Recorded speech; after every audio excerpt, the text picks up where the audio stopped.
Yo, yo, yo. Once again, we're back. This is We're Just Messengers podcast. Of course, I'm Mo. I'm Mike. Got my dog Drew Money on the boards. How y'all feeling?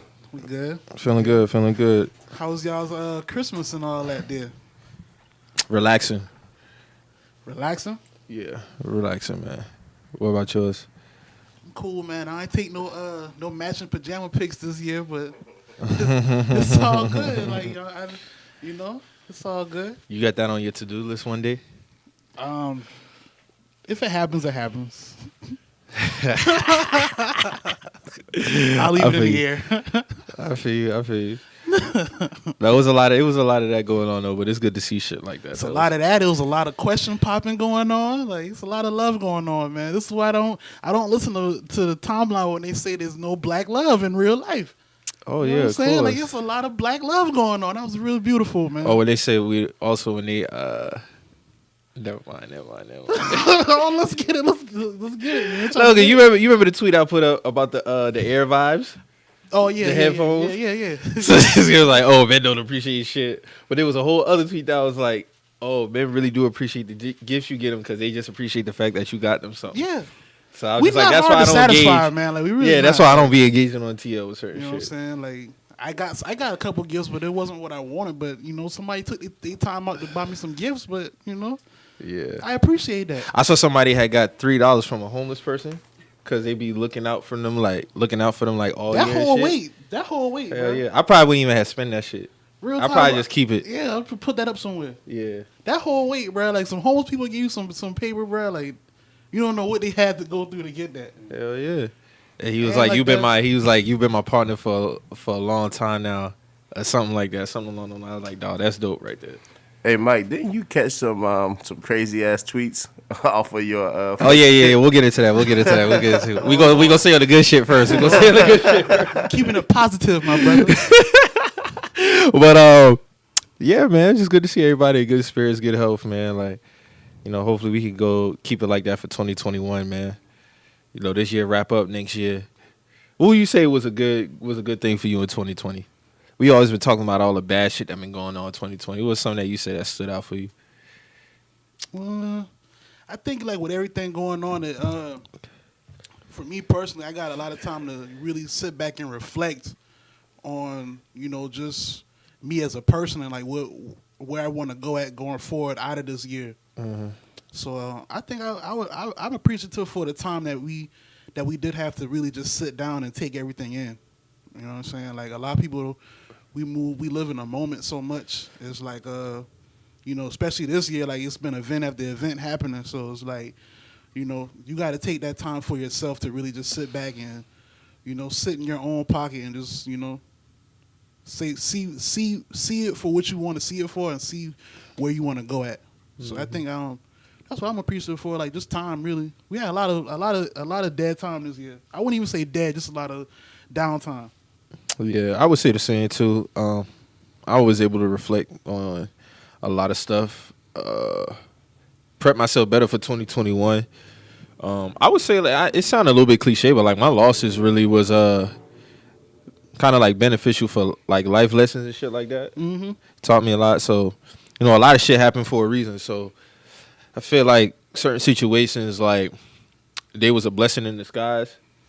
So to say, like, kind of felt like I had my angels on my shoulder telling me, like, everything was going to be, straight, shit like that. That's how you got to look at it, man. Hell yeah, for sure. And the fact that my nephew, he just continued to get bigger and bigger. Like, this shit is crazy how fast they grow up, man. Yeah, man. That man turned 5 in November, and I remember the day he was born. That was crazy. I got a 6-year-old now, so. Yeah. Your nephew. Shit, I remember we was watching the Super Bowl. You had her, like, right here. Like, she could fit from right here to right here. That was crazy. That was 2015, bruh. Mm-hmm. That's January. crazy. She wasn't even 9 months yet. She was born that September. So you was good with the hands though, because when Malcolm Butler got that pick, you was up off that couch crazy. Hey, she was a good luck charm though. That was crazy. I still remember that play like it was yesterday. Though, boy, Reggie was so sick. That was crazy. That was crazy, but that just go to show how time go. You know, I also say yesterday, dog, you know, Bird Box came out 2 years ago. That's crazy. 2 years ago last week. The Sandra Bullock movie? Yes. Damn, that was 2 years ago. It came That out felt December 20th, 2018 on Netflix. That felt like a year ago. Yep. Because our year was cut short with only being open, what, basically 3 months? 3 months. Into 2020? Yeah, we really shut down like end of March. Yeah. Yeah. Mid-March. Yeah. Mid-March. Because we was coming back from Colombia. Hell yeah, because matter of fact, that's when the NBA canceled y'all the season. Yeah, they canceled the season. Y'all was out of time. I remember that. Like, y'all was coming from Colombia, and y'all barely missed. Y'all barely caught it because y'all would have been able to come back like that. Yeah, we would have came back in September if we stayed 2 days y'all later. almost got stuck over there. Yeah. That would have been critical, Drew. Yeah, I was cooling, man. Yeah, I know. 50 cent tacos, nigga, that'll go a long Yeah, where way. y'all was at, Drew? We went to Medellin and we went to Cartagena. Yeah, y'all was out there. Y'all was out there. Y'all had a different life path if y'all would have got stuck in the Medellin. I was coming back speaking fluent Spanish, though. Nah, you would have had a crazy tan, too. Right. You look like a baseball player, dog. But a lot of them look just like us, though. Like, truly. Like, you'll be surprised, be like, yo, damn. You are black and they speaking crazy, like Portuguese. 100%. I noticed that when I watched, because I just really got, like, speaking of pandemic, like, that really got me into watching baseball again. And I mean, looking at these dudes, like, play baseball, and they look just like Luis Roberts, who played, that's one of my favorite players right now. He played for the White Sox. And it's like, if you would have just looked at him, he don't look like a Dominican cat. Like, until you hear him talking, he can barely, like, speak fluent English. You know what I'm saying? Like, Ronald Acuna, like, these dudes, they don't look like, you know, Hispanic or Dominican people. Ronald is Dominican? Yeah. Oh, okay. You said old boy played for. That's crazy because I like old boy from the White Sox too. Tim Anderson. Yeah. Tim Anderson, he's American, so he cool. Yeah. But, Cool. But they have, like, statues of, like, slave art. Like, you'll see, like the arts on the streets. That's how you kind of know, you know, what they're serving up. But not half of it, 90% of it was African art. Like, African culture, black people, slavery pictures, you know, like black men in shackles and stuff like that. Yeah. I mean, it was beautiful to see. It just, I didn't have enough luggage to bring half of that shit back. But I mean, you're talking like $5-10 for these dope ass paintings of our culture. You know what I'm saying? That seeing the migration of Africans over to Colombia is crazy to me also, because until I went there, I just really didn't know as much as I knew. that's crazy. I need to see that, like, for myself. Like, Yeah, that'd be dope. that's crazy right now. I mean, people still be going over there too. Like, I'm not even trying to be funny when I say this, but it's like Tulum really like the only place like accepting us right now. Nah, Cancun too. I mean, No, I see a lot of people going there, and before 2020, I didn't know that was a popular spot. Well, So that's why I was just asking. it's on the up and up.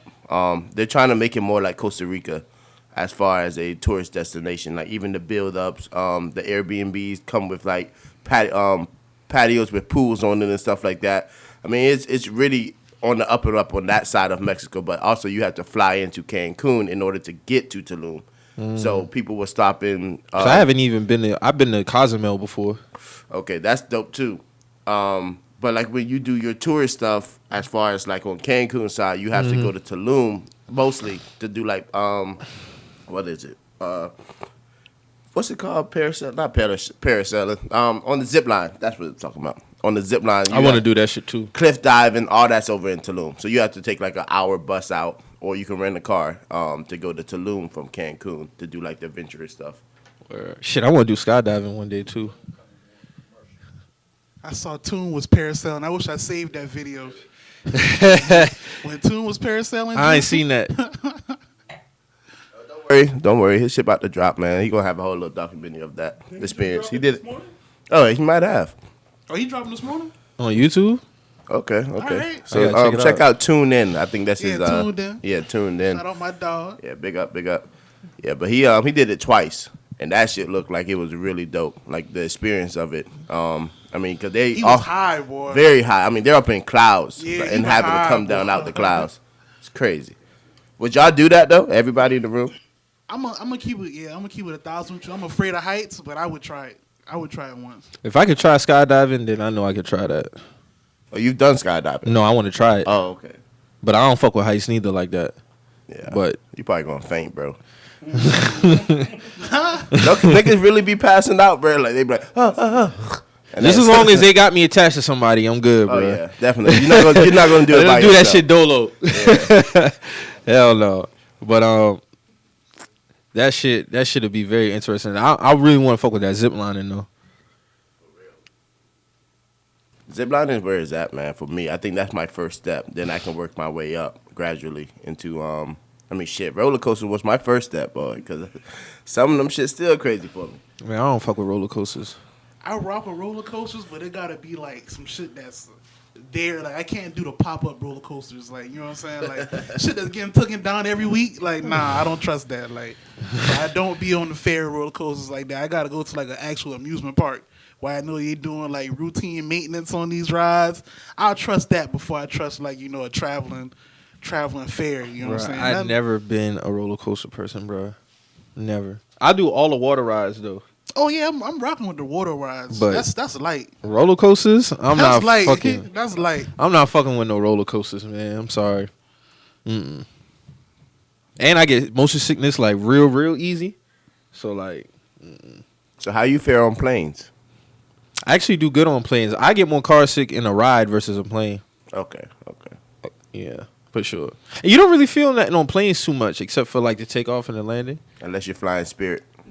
I ain't never flown Spirit. Really that bad? That's almost I flew Spirit before. I really have no issues with Spirit. Like Nigga, that shit. that should be on like some soul plane shit, man. Nah, there don't be no crazy. Like I've seen people. Niggas make Spirit like it's a Carter bus or something. I don't really like that. Like I flew Spirit. Like I ain't have a problem with Spirit. I fuck with JetBlue. So I fuck with all them boys. If it could get me from playing, yeah, I really ain't think about that. Yeah, But how people make Spirit look is crazy to me. they treat that bitch like great value. Yeah, it definitely does get quite ratchet. Don't get me wrong on certain flights, but I'm just saying as far as When you say that, what you mean? Like I'm saying like as far as the clientele on there, like they might be cursing it, or they'll have a loud speaker and the people are like, "Hey yo, turn the speaker off." You know what I'm saying? Like y'all got a portable speaker and y'all in this shit dumbing. You know what I mean? Because y'all had an $89 flight. I get it, but it's like. An $89 flight is lit, bro. Like I'm sorry, I dog. get it. Like, I get it. You're saving a lot of money for a flight, but for me personally, I just don't like Spirit because the takeoff isn't smooth and the landing damn sure ain't smooth. Like that shit would drop and you just be like, oh shit. Like that shit would shock the fuck out of you because they're not. I don't know.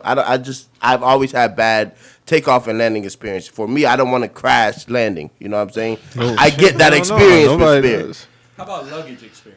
Luggage is horrible with Spirit though. Because you have to pay. You don't have no carry on. Like unless you have like a book bag. God damn. Yeah, no like their little metal box. They're gonna make sure that shit. Like I've seen people stand there for like 20 minutes trying to fit their suitcase in that box. Yeah, really, because it's a small plane, so they can't really have it too is a much. smaller plane. Yeah, you It just is a can't smaller have plane. all that shit up there on the top. But that's the thing. It's like if you don't do it beforehand, it's like $50 a bag one way. $50 a Yeah, bag. so you're thinking $100 out the bag just for your bag to get there. You know what I'm saying? See, Yes, I'm a your carry-on flight was person. $86, but they're gonna get that on the back end with your luggage. Yeah, not 186, but now it's 186. You know what I'm saying? But yeah, I mean, if you're flying Spirit, I just think backpack it. You know what I'm saying? Or if you got the bread, do it. If you're trying to save money and you're trying to fly Spirit. I see what you're packable saying bag, because yeah. when I flew Spirit, I didn't really have that much luggage, so I was backpacking it like how you say. So I don't really, but I ain't had no problem with Spirit, man. Like I don't know, man. Maybe it's just me. Like I don't know. Yeah, I think they're gonna bring the cruises back next year. Nah, that's done. They said that it will never go up to those numbers again that they used to have up until probably 2024. They said. Damn. That's the target date to get back to the That maximum could possibly capacity. kill an industry though. Like Oh, it's going to kill them. Yeah, I mean, they're cutting back on boats already. You seen that picture where they had like all the boats like stacked up on top of each other like in this port, and they be like basically like breaking them down as far as like metal and parts of shit. It got a certain name for it, but I don't know. But it's like a picture and like all the cruise ships are like side by side, shit like People that. don't understand the that's maintenance. Packed up. The maintenance of boats in general is crazy. So imagine a cruise ship, how you have to prepare for that. If it's sitting on the water, it's just gonna. I mean, it can rust out depending on what it's built out of. But you have to take care of it. Like, you can't just have it just chilling in the water for 6 months. You know what I'm saying? Without it moving, it's going to get damaged. You're going to get like leaks and shit in it. Damn. I never been on a cruise. That's what I was asking. Like, I don't know. They're pretty cool. Now I definitely get sick on that motherfucker, but I took some motion sickness pills and I was good for the rest of the time. I took it that first day. I was good. But cruises are cool though. They're fun. There was a few cruise ships that got stuck out there at sea because no dock would take in people from America. I know Jamaica was one of them. Mm-hmm. They wasn't playing that. They've been chilling out there for like 2 months. Bro, they don't want nobody ocean. coming over there with this corona shit, man. So I understand it. Them Jamaicans wasn't playing that, man. Shout out to them, though. What you looking forward to most of 2021?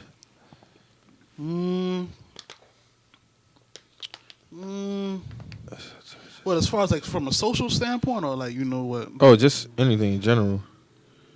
I do want us to get to a place where like it would be somewhat normal, like as far as like, you know, us being out and it's not like a worry, like damn, like who gonna get sick tonight, like, you know what I'm saying, like on some shit like that. But that comes with taking the vaccine, of course. But I don't know, man. I'm more focused on my personal goals for 2021, really. Just that, really. I do want to start turning up though, but I mean, if we do get a summer, that's cool. If we don't, it's all good. I do want to take some trips though. I feel. I would say the same thing too. Like, hopefully we can get back to a place, but I don't think this. I think this shit gonna be here until at least next fall. So I'm trying to hit Houston next summer, man, but if that don't happen, man. yeah, I definitely want to take a trip down to Houston too. I Check heard Houston or I Dallas. heard Houston's a beautiful city, man. It's awesome. So I'll be back at the end of January. yeah, you just was out there. Yeah, I was there last week. What was going on out there? My brother graduated with his master's from Penn State. Oh, okay. That's what's up. What's up. Yeah, so he had the little ceremony at his house. Probably like 10 people, nothing crazy. But I mean, Houston is always a beautiful time. I mean, it's beautiful black people, beautiful things that they're doing. I mean, well educated. I think it's a great place if you're looking to start a brand or start marketing yourself. Houston's I mean, the networking is crazy. But I mean, you can do that anyway. It's just up to your charisma, what you have within yourself. You know, you can do that shit in a hick town. It doesn't matter. You know what I mean? But if you're trying to pick up yourself, it doesn't matter where you're at. But Houston gives a lot of opportunities because it's big as shit. And black people putting on black people. It's a beautiful thing. Yeah, that's what's up. That's what's up. So, what would you say was your top 3 like albums this year? Top 3 artists. Top 3 artists? Yeah. Lil Baby for sure. Lil Baby. I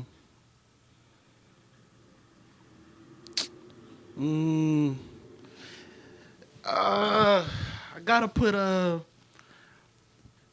Conway up there. As far as like the straight like rapping this year, he was rapping at a real high level, and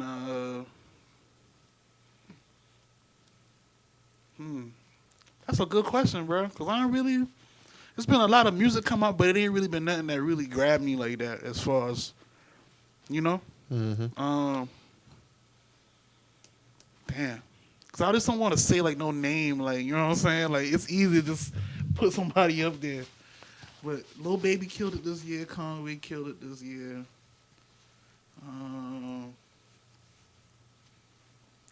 Damn.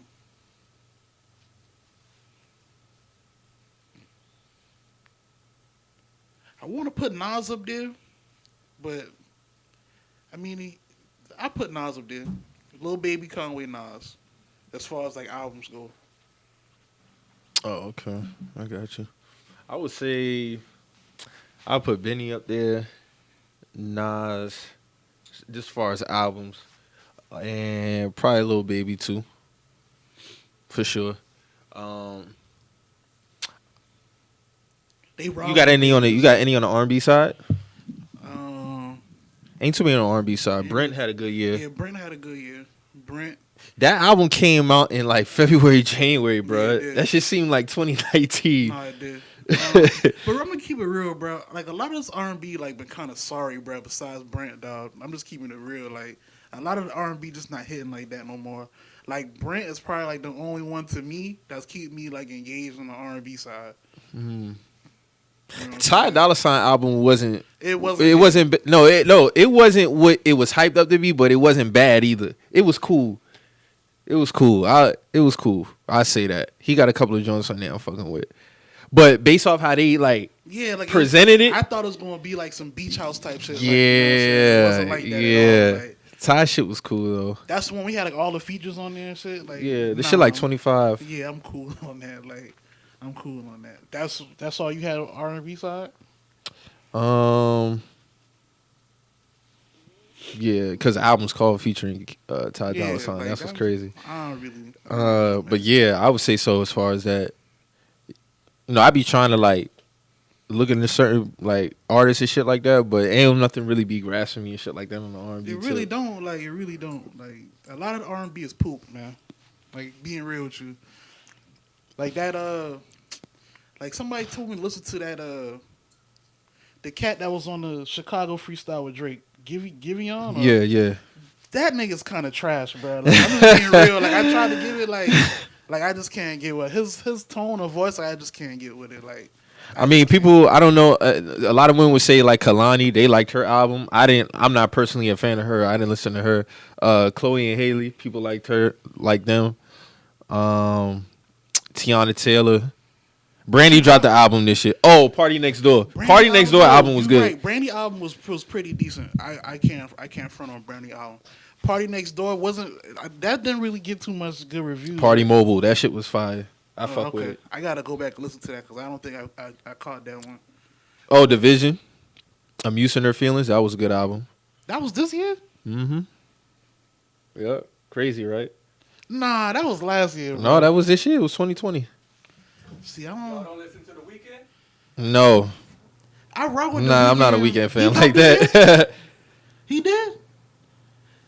Biggest album of the year, R&B, man. The biggest? I don't know about that one. Damn, I'm kind of slipping.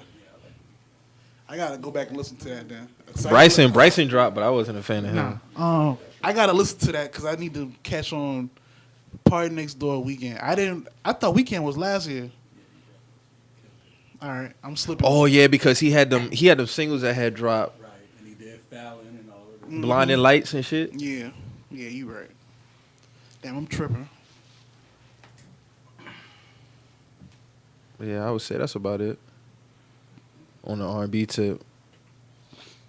Rap was. I saw somebody try to sneak Lil Durk in there for trying to carry 2020. Yeah, they like all right. Lil Durk is cool, like, you know what I'm saying, but like the last couple of weeks they were trying to put him in the whole like Lil Baby category as far as like consistency for the year. I can't give him that. I'm not taking nothing from Lil Durk now. Lil Durk is cool, but Oh yeah, let me cut you off. The Weeknd album came out March 20th.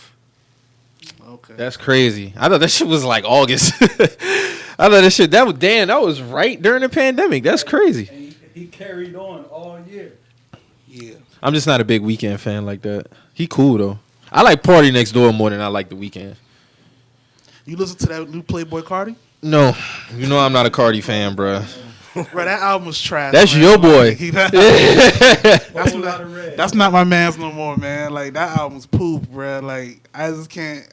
Like, for us be waiting that long for that album, and you know, He wasn't even trending for the album. He was trending for that shit. yeah, with he was Iggy and trending shit. more for, you know, personal reasons. Him and his baby mama got into some shit, but it's like But the album wasn't good. a whole lot of skips. Damn. Nigga said I had a whole lot of red coming out of my ears listening to that album. So this ain't 2017 Cardi, huh? Man, that Cardi's long gone. Cardi long gone. I want SoundCloud Playboy Cardi back, honestly, but we'll never get that back. So now we need Lil Uzi to drop since he's dropped. We need another Uzi album. Like, that's the only thing that can clean up that, because that was trash. That album trash, man. You think he'll ever get back to like Nah. it's over with? Nah, it's over with. He finished. You think his fan base is enough to like keep him alive, keep him afloat? Yes, I saw somebody was like, yeah, we might be talking about the album in a different way, but you know, we lucky that there's no live shows because there's a couple there's a couple tracks on the album that would leave holes on the floor if he was performing them live. And I was like, bro, like I've been to Playboy Cardi like shows, like it's not like that. Like it's like a rock. It was more white kids in the crowd, like doing the whole rock and roll shit. Like it ain't like that. How he trying to make it seem like we're not about to do that. I ain't fucking with it. Nah. Oh, Christian Thug dropped this shit too. R&B. That album was hard. Yeah, Slime B. That album was hard. That Go Crazy album, that song, he got like a lot of didn't he get he just got a plaque for that song though, didn't he? I'm not sure. I couldn't tell you. I think I was just reading that somewhere. He got something for that song. That song did do a lot for him this year. Who's the artist you think gonna blow up next year, or should take over? Should take over. Mm-hmm.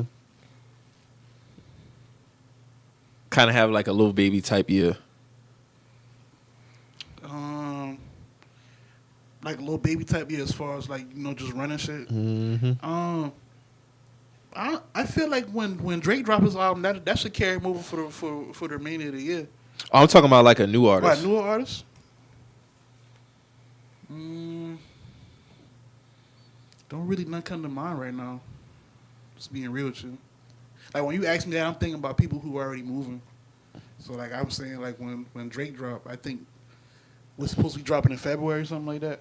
January, I think. January. Yeah. I mean, he should be able to carry over just like for the rest of the year, like Weeknd did. I figure you would have said somebody like out of Detroit or something like that might kind of like separate themselves from the pack. I mean, I feel like Babyface Ray might take over next year, but it just depends on him really. I know he didn't drop nothing for the second half of the year, so I'm pretty sure he got something coming in that first quarter. So depending on how that do for him, I feel he should take off. He already moving with free bands in them now. So I really fuck with Payroll out of Detroit. I like him a lot. Yeah, Payroll cool, but I think Payroll more like an OG on that Detroit scene now. Yeah. Yeah. He kind of had his, I don't want to say his chance, but he kind of already had like his 42 out of Detroit too, right? Yeah, 4-2 Doug out of Detroit. All of them from the Doughboys Cash Out, Payroll, they from the west side, and all of the other dudes, they from the east side. Okay. So I know it's a nigga out of Flint I fuck with, BFP, Pac-Man. he from Flint? Mm-hmm. All right. I didn't know he was from Flint. Yeah, he from Flint. I think he'll have a pretty good 2021. I know Rio and Mike and them from Flint. I didn't know he was from Flint. Yep, too. he's from Flint. So, But they got it's a whole bunch of talent out of Michigan. Like period. It's crazy because you don't know who could pop out of that whole little section. Ice with Vizo, he's still moving, so you never know. My pick is Babyface though. I think he got the potential to take off like 4-2 did. Who had a disappointing year? As far as music? You say Cass? Not as far as music, though. As far as, staying out of prison. Yeah, all that do tie in. He in jail now. He been in jail before the holidays. That's whack. Had a lot of flops this year, though. A lot of disappointing albums, underperforming albums. Who flopped this year to A you? lot of people flopped. Bro. Dave. Davies Flop, flopped? bro. Yeah. Who else flopped to you? I can't go down the list right now. Let me top Shit, hold on. Hold on. Let me go down. That's why I'm saying, like, when he asked me the top 3, I'm like, damn, like, it was a lot of good music, but it was a lot of people who was like came and went quick, like, you know what I'm saying? Big Sean album came and went quick. I wouldn't say that, bro. Who's listening to that album right now? Like, that I'm still album, listening to that album. Like, I'm just saying, like, it ain't really stick like how like I thought it would have stuck. It didn't stick like I decided, but it was still a good album. I mean, that could be true, but it ain't really like as far as like. Let me think. Like nobody really talking about that album like that no more. Oh, the baby. The baby definitely flopped this year, bro. Flopped because he's still working off one song. I'm talking about album wise. I mean, can an album flop if you had a song that's been at the top? Yes. But the album still can flop. Yes. Are y'all for real? Yes. What kind of album came and went? We ain't heard nothing from it, but he got singles that go platinum. You know how many albums over history that had a song that killed, but because of an album flop, I'm expecting that artist to not really be able to move around like that. Like the baby's still moving around. Like he just introduced the NBA season. Like he's still moving around off of one song. nah, Mo, off you an can't album you y'all can't said say flop. that because Meg album wasn't all that. She But had what single is she moving off though? Like he moving off one song off an album y'all said. she's flop. still moving off the Beyonce feature. That's a given though. Like if you get a Beyonce record, like you're gonna be able to still get some type of leeway. The baby don't got That no body song Like, Tekashi be killing. bro. oh yeah, Tekashi did flop. Tekashi flopped. Oh yeah, he No, flopped. He since then. flopped. Yeah, he Yeah, flopped. he flopped. But she moving off the body song. Uh, And we already know a lot of people wasn't fucking with that album, dog. Let me pull up this list. Oh, a very underrated. How did I forget Nav about? did flop. He Nav did flop. flop. 21 had a great album. 21 did have a great album. Savage Mode 2. 21 killed it. 21 killed. Yeah, he killed it. Eminem flop. I'm just saying because if y'all telling me somebody flopped, so that's the case. Meg didn't really flop. Then if we going off that, That's off your. You said that. I disagree. I think you can have a single off an album and your album still be trash. Your album still can flop if you got one single off that bitch. Yeah. all right, the album flopped, but he ain't fall off. Can we say that? Because people doing this. Man, it's rumblings, man. It's rumblings fall about the off. baby, dog. I mean, how do you fall off? And we in a pandemic now. There's no shows, but you still staying afloat. How- Signed to a major. I mean, Polo G had a better album than the baby. I agree. He did. But I'm saying though, like, is that really? Man, falling Blame It off? On Baby it wasn't good. It man. wasn't like I'm not saying it was, but I'm saying though, did he really fall off? He Like, flopped. No, he flopped. He didn't fall off. He flopped. all right, that's all I'm saying. Yeah, All right. yeah. French Montana sold 17,000. He flopped. Oh yeah, that's a big flop. Future High Off Life. That was a good one. Classic. Yeah, that was. You said classic? That's my Damn, that was this year too. That was like January, February. That was January. Love that shit. Yeah. Don't get too comfortable. Riding Strikers. Accepting my Ride flaws. Strikers was hard. Hard to was hard. choose one. Hard to choose. Hard. I go dumb to that album, bro. Badass series. They was talking crazy about that album, but that album wasn't bad at all. Oh, Young Boy, Top. That was a good album. Roddy Rich, he climbing. Yeah, Roddy Ricch, his album was hard. Top was hard. His album came out 2019 though. With Roddy. The Antisocial album, Yeah. and that was 2019. Of course, Pop Smoke. I don't think Shoot for the Stars was all that though. Personally, We know. I mean, all right. I feel like if he was still here, that album would have sounded. Meet the Woo 2 was better. It would because he had more of a say so on the album. Yeah, he was alive. Like 50 Cent put that album together, that Shoot for the Stars album. And speaking of Pop Smoke, like, I don't know if I said this before, but the song he got with Kid Cudi on Kid Cudi album. Mm-hmm. First off, that album really not all that to me. Second, it's like I highly doubt that song happens if Pop Smoke didn't unfortunately pass away. I feel like that was just like some put together type shit. Like that sound to me, like when I listened to the song, it sounded more like a Pop Smoke and Skepta song, and they just let Kid Cudi do what he wanted to do, like with the song. Like I don't feel like that was an organic song, like at all. Industry plan. That was like an industry put together type shit. Like, Would you say Moneybag flop? Moneybag Yo? He going outside, bro. Time Serve? I don't hear too many people talking about Time Serve. they not talking about that album, but he still get his just due. But I mean, It was pretty good. It was straight to me. What about how Money you going Man? outside, Mac? Ari, his girl is Ari, right? Oh yeah. Oh, all right. We don't gotta really get into too much. What about Money Man? That Pandemic album that Money Man dropped was hard. That album was hard. Yeah, That's like- Epidemic. Yeah, Epidemic. I'm sorry, but yeah, Money Man still go hard. Gotcha. Jack dropped this shit too, but it was alright. Jack Harlow. Yeah, You didn't like it? it was cool though. That album, that had a lot of controversy just off the damn album artwork, and I was like, Shit, hold on. Warner dropped this shit too. Yeah, Warner was trash. Warner was Damn. trash. Nah, I didn't like Warner at all. Yeah. Like they kept trying to tell me that Warner was better than My Turn. And I'm like, nah. I did remember that conversation Yeah, on it's TL, like, but no. I wasn't listening to My Turn at the time. I wasn't listening to My Turn at the time. Nah, Warner was trash. I'm sorry. I became a Lil Baby fan a little bit more towards the end of the year. Like, man, it was crazy. Him and 21 started to get a little bit more, listens from me towards the end of the year. Because I was never a 21 fan from the jump.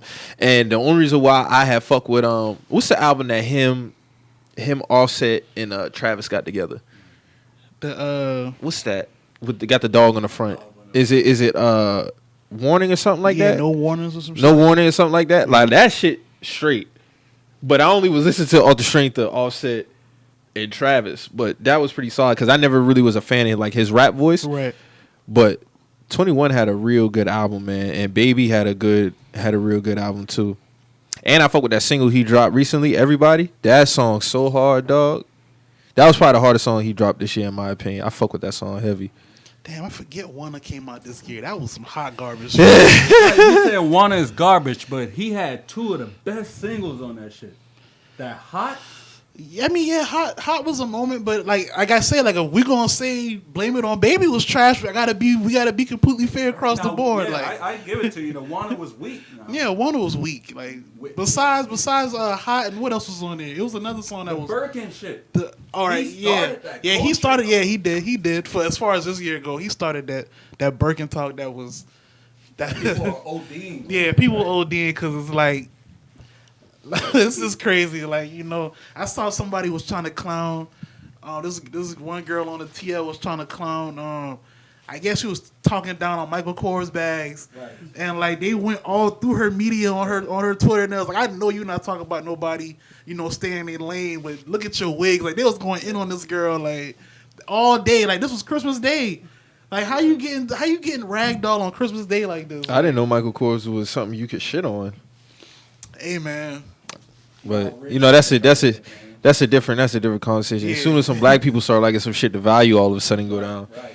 So, Michael Kors is like very prestigious as far as like the fashion industry and shit like that. So I don't know where that shit came from. Like she took it there and they went there on her. So That was a smooth transition though. I forgot about that. That happened yesterday or that Friday? happened Christmas.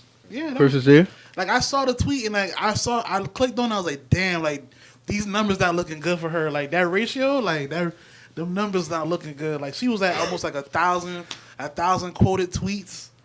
Like that, she tweeted that like 2 hours ago, and it was like, damn, that shit already at 1K. One thing about Twitter, you get to talking about how somebody dressed or what you feel ain't getting spoiled. They will run through that Instagram. If you got it in your bio, they will run through that media. Oh, the Balenciaga post. The Balenci post yesterday. The Balenciaga post was crazy. One dude, they got one dude crazy. This man had a warning strap. He had that was the off-white belt. That was an off-white belt? That was the off-white little warning, the little caution tape belt. Caution tape belt around his outfit. Santana. He was just like Santana. So great. Hey, he was just like Santana. Hey, I just seen a tweet this morning, right? They said, I don't see the hype around Santana. He's not attractive at all. The boy quoted shit talking about how you gonna say that you look just like him. Dog, he was dressed just like Santana.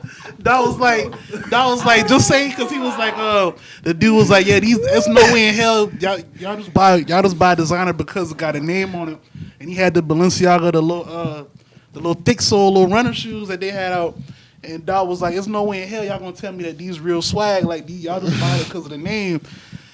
The dude hopped on there and was like, if you can't dress, just say so, like, and go. Like, and as soon as he said that, I was like, I know it's not you with this caution tape around your waist. Like,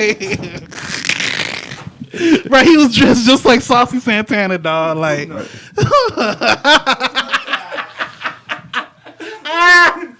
oh no. Hey, bro. this shit is crazy. Hey, man. bro, how Santana got a Netflix commercial, bro? Like, what's going on, bro? Bro, what's going on, dog? He got a Netflix commercial, bro. Like I saw the shit because I saw somebody. I think it was Millie. She tweeted that shit, and it was like she was like, "Shouts out to Shouts out to Santana, and like the tweet was like, Netflix was like, we're here's some motivational words from Santana, and I'm like, what? Like, what is this, bro? I saw you give Netflix some bars yesterday. What happened? That's why I was like, bro, Netflix full of shit, bro. Like they really are. Like, okay. like what is that? That's crazy. Who is he motivating? All right, all right. I see where we're going. City girls winning. They got the culture. That's sad. He do get that scene based off of them though. That's the only reason though. Like, Like if Carisha wasn't friends with him, that should be dead. he's a mascot. Like what, That's like, basically what he is. He's a mascot for the City Girls. But yeah, we not gonna get too deep into that because that dude was dressed just like Yeah. him though. Like dawg, I know you not in my mentions, and you got this around your waist like that. Like I had a romper on. Yeah. What the- Speaking of Netflix though, they had it wasn't on Netflix, but word on the street is that Wonder Woman shit is trash. Oh yeah, Wonder Woman was ass. You From what watched I it? seen. Y'all saved what me I- some time watching that bitch. It was racist. All that DC Wonder Woman shit is racist, bro. Let's get into that. All that shit is racist, man. All that shit is white supremacy. Like if you look at the antagonist, the opposition, and the protagonist, it's all white supremacy and coded shit. Like all of DC, Batman is a white supremacist. He's a rich billionaire You be going into inner cities and fucking who got everybody else. access. You know what I mean? Who got a problem with the low economic. You know what I mean? You know what I mean? That shit, it's racist shit, bro. And you got to think a lot of They these be comics. killing Batman for that though, because it's like, bro, like you're a billionaire. Why don't you just help everybody out instead of throwing sewer tops at people? Right, and shit? right. Like, And Superman and the Shield, all that shit is racist. It's white supremacy. You got to look at the time frame for a lot of these shits too. Like Bane was that It nigga. was like 40s, I fuck with Bane. 40s, 30s, 50s. Yeah. Like, so it makes sense. You know Yeah. what I'm saying? But Yeah. I saw this fight scene that Mac had posted yesterday, and that shit was like slow as fuck. It was just like, y'all saving me some time from watching. And I'm not even a Wonder Woman fan anyway. When I saw so Toon wasn't even tweet gonna watch that shit was trash, I was like, well, I ain't watching that shit. I know Toon watched the whole movie. Like I know he was like, man, hell no, this shit whack. Like Toon said Wonder Woman's ass. I was like, oh man. Yeah, that's what the TO was. That was like definitely on the type eighth time. tweet that I seen in response to that. So I was like, oh no, damn Wonder Woman. Damn. So I don't have no. I mean, they got the Justice League director's cut coming out next year on HBO Max. Y'all not fucking with that? No. Shouts out Peely, because Peely was one of the main people that got that movie to come out. Justice League? Yeah, the Snyder cut. Like he was pushing for that for a Shout long out time. to Go Deep. Yeah, shout out Go Deep, man. Like he was pushing for that for a few years. He actually got some interaction from Zack Snyder too. Like they had that going for a minute, bro. That was like a couple years. So shout out to Go Deep, man. I saw them spearheading that. Justice League was trash. Aquaman was pretty good though. That was a good movie, but other Yeah, than that Aquaman was movie was straight. trash. I went to sleep on that movie. I'm ready for the theaters to open back up. though. Y'all watch? Did y'all watch Soul? No. It's on Disney Plus, right? Yeah. Disney I gotta Plus. check it out. I heard that was a lot of people saying that's the best movie come out this year. I heard mixed reviews on that one too. I heard that Disney always will steer with a black cast, but then it goes into something completely different to where it doesn't really show the motion of black people moving throughout the video. I guess it goes into like some kind of like soul or spirit or some shit like Yeah. that, and it's not really a black person. You get what I'm saying? Oh man, Yeah, that's the only thing I heard did see negative some about good it. things about the movie though, like real good things. I gotta watch it now. Like I gotta watch that. I'm gonna shit check now. it out though. I'm gonna check it out. For real. And why did Disney Plus do that shit when it was like you had to pay additional price for like when Mulan dropped, only for them to put that shit onto the regular Disney Plus? Pay extra how? When Mulan came out, it was like $30 to rent it, Yeah, right? yeah. They was wilding.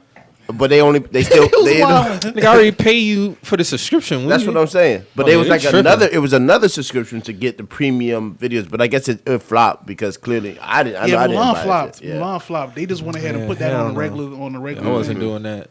And I already paid I y'all thought they were $69 a saying year. Soul was going to do the same thing also, but I see it's already on that. I mean on Disney Plus. Yeah, they put that. You're straight not on getting there. more money out of me. Well, I paid a one-time subscription a year, so Yeah, Mulan flopped. Yeah, that was a flopper. What else? Movies you been fucking with this year? Did I you would see- say I wouldn't say any movies like TV shows. Ozark. Yeah, Ozark was hard. Ozark hard. Did you see Tenet? No. You didn't see that yet? It been so many shows come out, like try to keep up with, but Ozark for sure was one of the best shows I watched this year. Can't wait for season 4 to come out. I try to get into Lovecraft Country. I'm like on episode 4, but that shit's not really gaining my get into attention. that show. I can't. Trying to think of something else.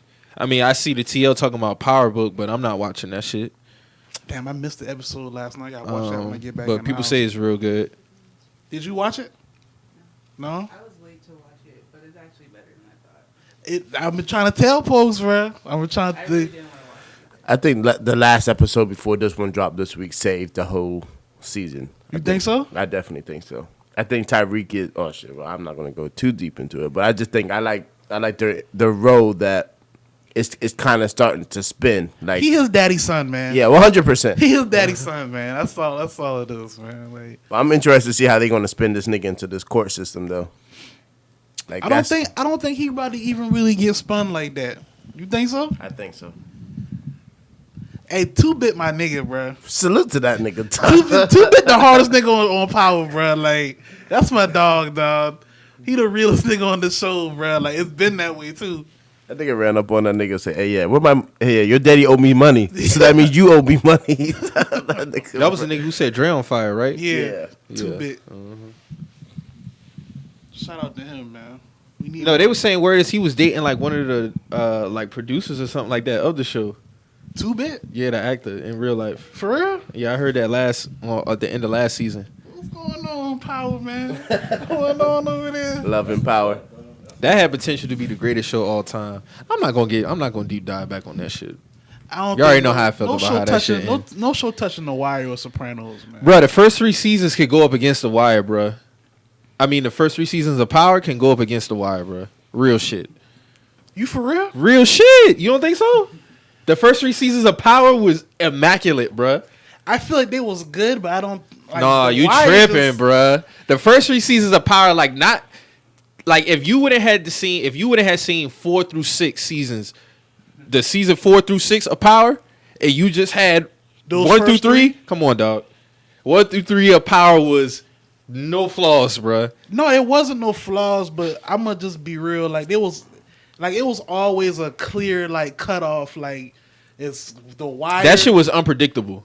And then it was Power 1 through 3 seasons was unpredictable. like when they got to season 4, it was like Started going they downhill started because doing- that's when Ghost was in jail. they started doing way too much with the characters and all this other shit. Like, bro, did you see this man getting arrested in his club at the end of season 3 nah. for the Greg murder? Nobody saw that shit coming, bro. Nobody saw that shit coming. But yeah, 50 fumbled that shit after season 3, man. I guess that's why he bouncing back with all these spin-off shows and shit like that. So But I'm telling you, dog, book too hard, bro. They got Tariq move like how he's supposed to move up in that college, man. I'm fucking with it. I want to see how it play out. right. Mary J. Blige's holding it down too. She holding it Oh, down. she is. She doing her thing. She doing that thing on that show. But I would say the best show I seen this shit was Ozark for sure. I fuck with it. Yeah. I'm mad they canceling that shit, but I don't see. They not coming with a season 4? I think that's the last. I think this is gonna be the last season. That's what I ain't Netflix mad. I do, ain't mad bro. at that though because once you get past if you get to season 5 of a show, that bitch better be good. 100%. It better be good because when you start crossing 4, you should kind of start wrapping that shit up. You should start wrapping it up.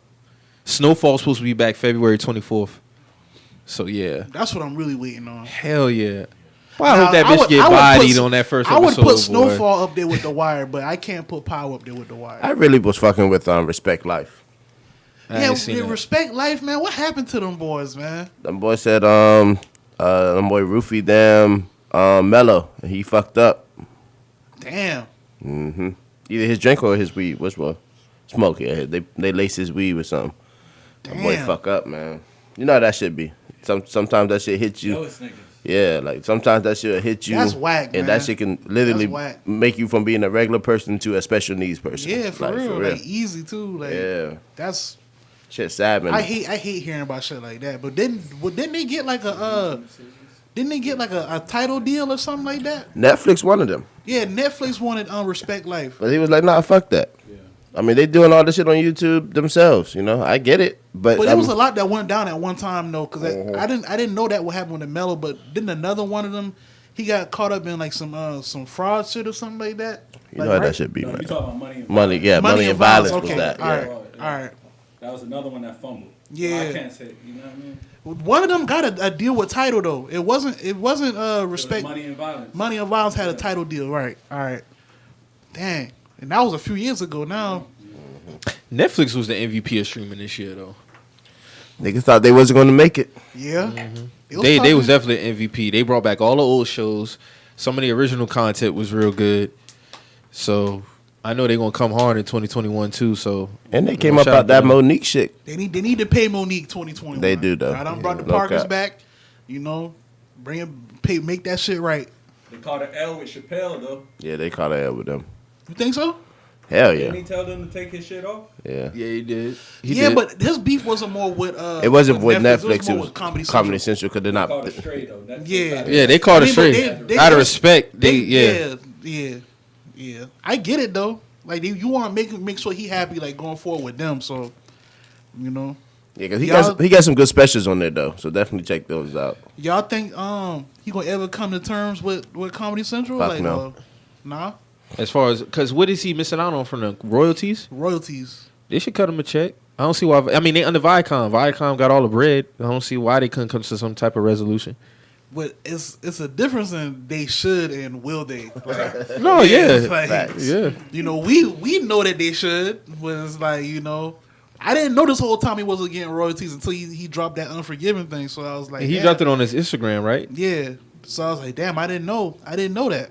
I thought, you know, when he got paid, I thought like all that was, you know, wrapped up into that. I didn't know, you know. Yeah, Netflix called it straight for that, but royalties. But that ain't the first time Chappelle Show was on Netflix though. Like it was already on there like a few years ago. But they go through like, you know, low sessions where they take things down and put them back up. I mean, I think with that whole Dave Chappelle thing, I think it'll work itself out. Y'all going to see Coming to America too? I'm not. Is it straight to TV? Yeah, it's gonna be on Amazon Prime. Yeah. It's going straight to Amazon Prime. They signed a deal. They got a deal. Yeah, they gotta. I'm gonna check it out. I wasn't a fan of the movie. Part one. Wow. What happened? You wasn't a fan of part one? Yeah, I think I said this on the podcast before though. I didn't catch that. So you say you wasn't a fan of part one? Damn, bro. Like, how though? Like, this wasn't Coming funny. to America? No, it just doesn't move me. Damn, bro. Like, you probably the only person that heard say that, bro. No, that's another person I know who don't fuck with that movie. Damn, bro. So you really even gonna see part two, man? You know, need.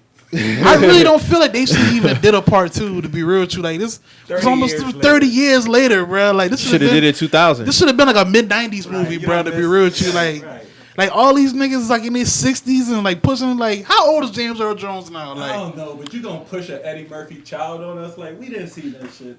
Come on. come on, bro. And he's They- 60 they, something. they using the bastard child angle. Like, come on, bro. Like, If you was gonna do a part two for a movie like that, you should have did it 2000, 2001, 2. like, bro. something Like, this that. man was madly in love with this girl. So now you tell me out of the blues a bastard child? Like, he just left. Like, you know what I'm saying? Like, when he got this girl, like he was madly in love with her. Eddie Murphy looked heavier in the face. and Word, everything, like they got man. like the only person looked in shape is Wesley Snipes.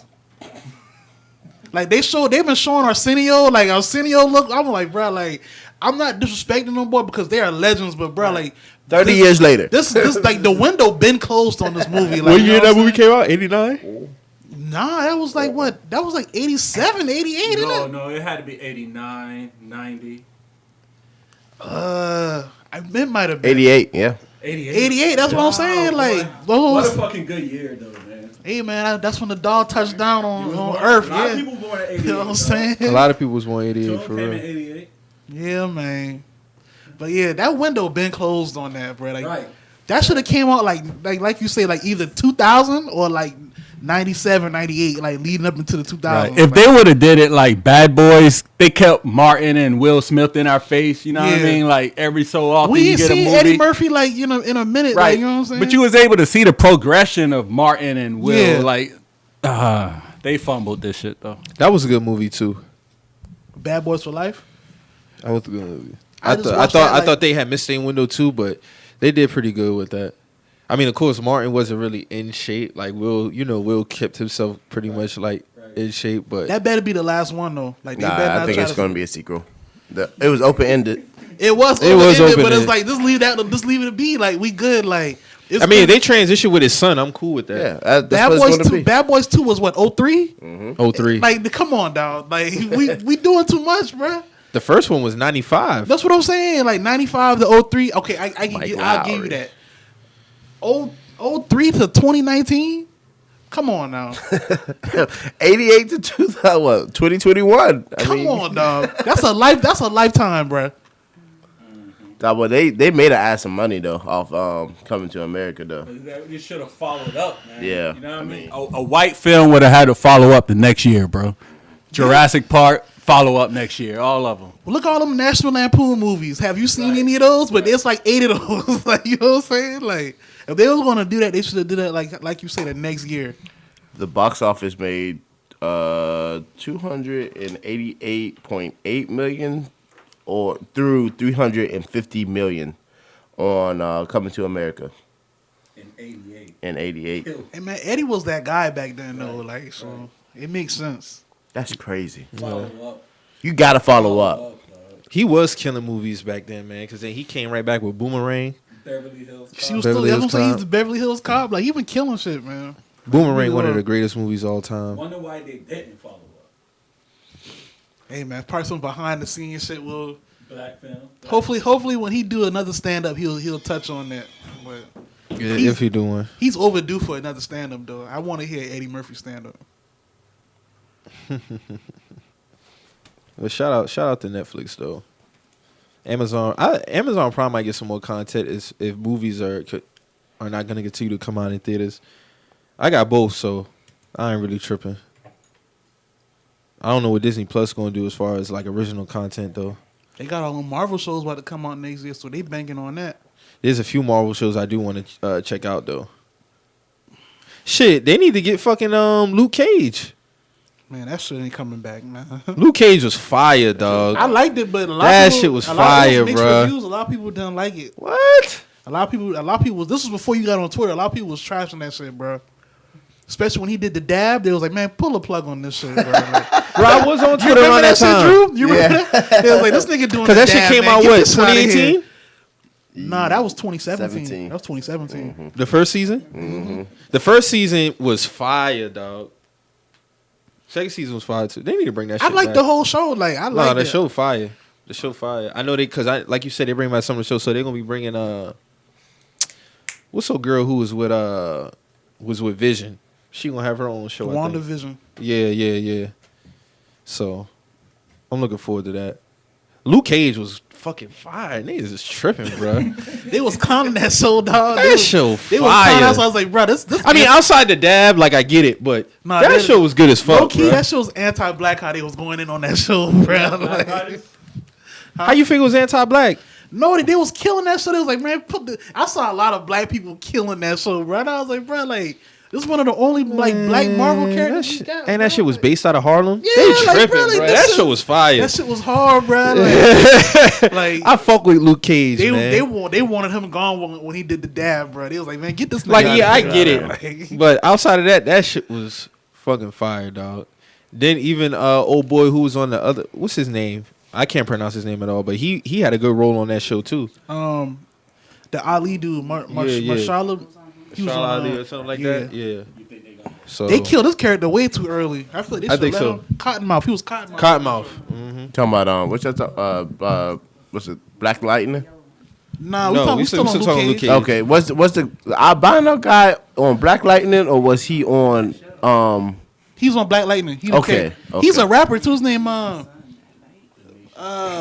Vodka or something like that. He's from the West Coast. Okay, Yeah. on Black Lightning? It was very his haven't role. seen his role was very anti-black, like Oh yeah, he was tearing the communities down. Bro. 100%. He was fucking the shit up. And bro. he was calling them like black monkeys and shit like that. Bro, he was on this other shit, Yeah. bro. Like coming from an albino nigga, like at that, like dog, that was in his bag, dog. They canceling that show too. As they should. What show? Black Lightning. I invested in it, so I ended up watching the full thing. Like I felt like I watched 2 seasons, and I was like, oh, shit, I might as well finish this shit now. See how it finished. Yeah, but it's crazy because Black Lightning daughter ended up being a lesbian, but she had powers, and it's just crazy how they spin shit. It's just crazy. Like I'm not too big of a fan how they spin shit, but I understand why they do it because of the culture that we're living in. But some things you can leave out. You know what I'm saying? Like she didn't have to play that role, but to each his own. Whatever. We going to a different conversation when we I will leave it alone. We I will leave it alone. We I will going leave to it alone. completely. Hey, I get it though. Well, you felt like what was the like as far as like fashion and shit? Who had a great year as far as fashion, like brand wise? Joe's Fresh Goods. I feel like he ain't really getting his roses that he should be getting, but this man collab. He done did 2 different sneaker collabs this year, all while maintaining his own brand.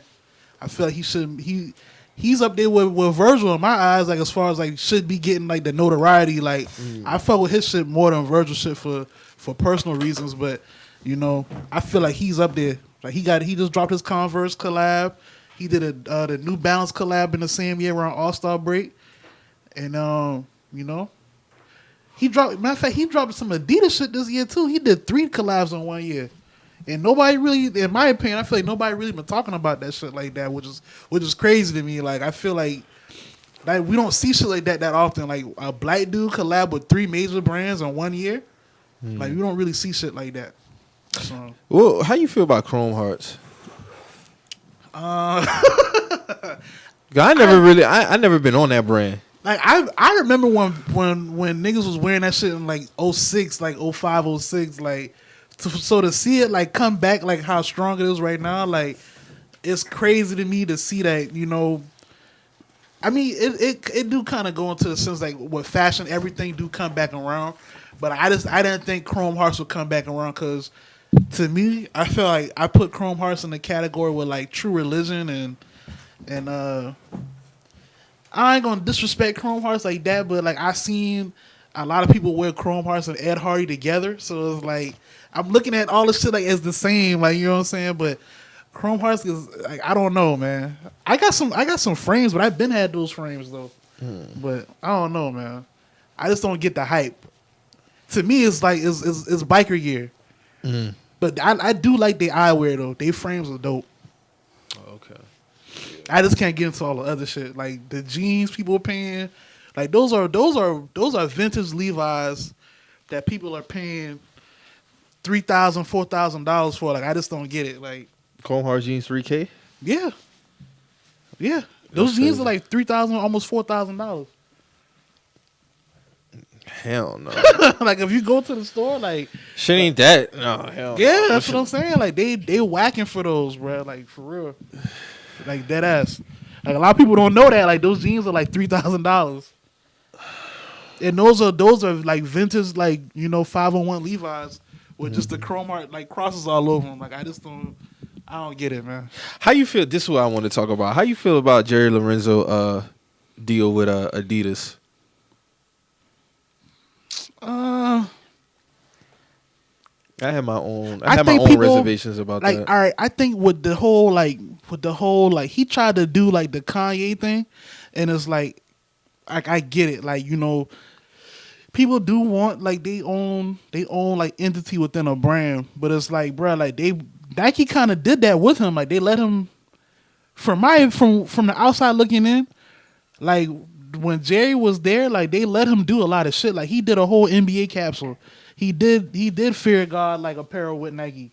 Like he did multiple sneaker releases. So it's like I just don't get what else more did he want? You know what I'm saying? Because I listened to him on the Clubhouse, and like I'm not knocking him going to Adidas, but it's like he was saying from a standpoint of him wanting more.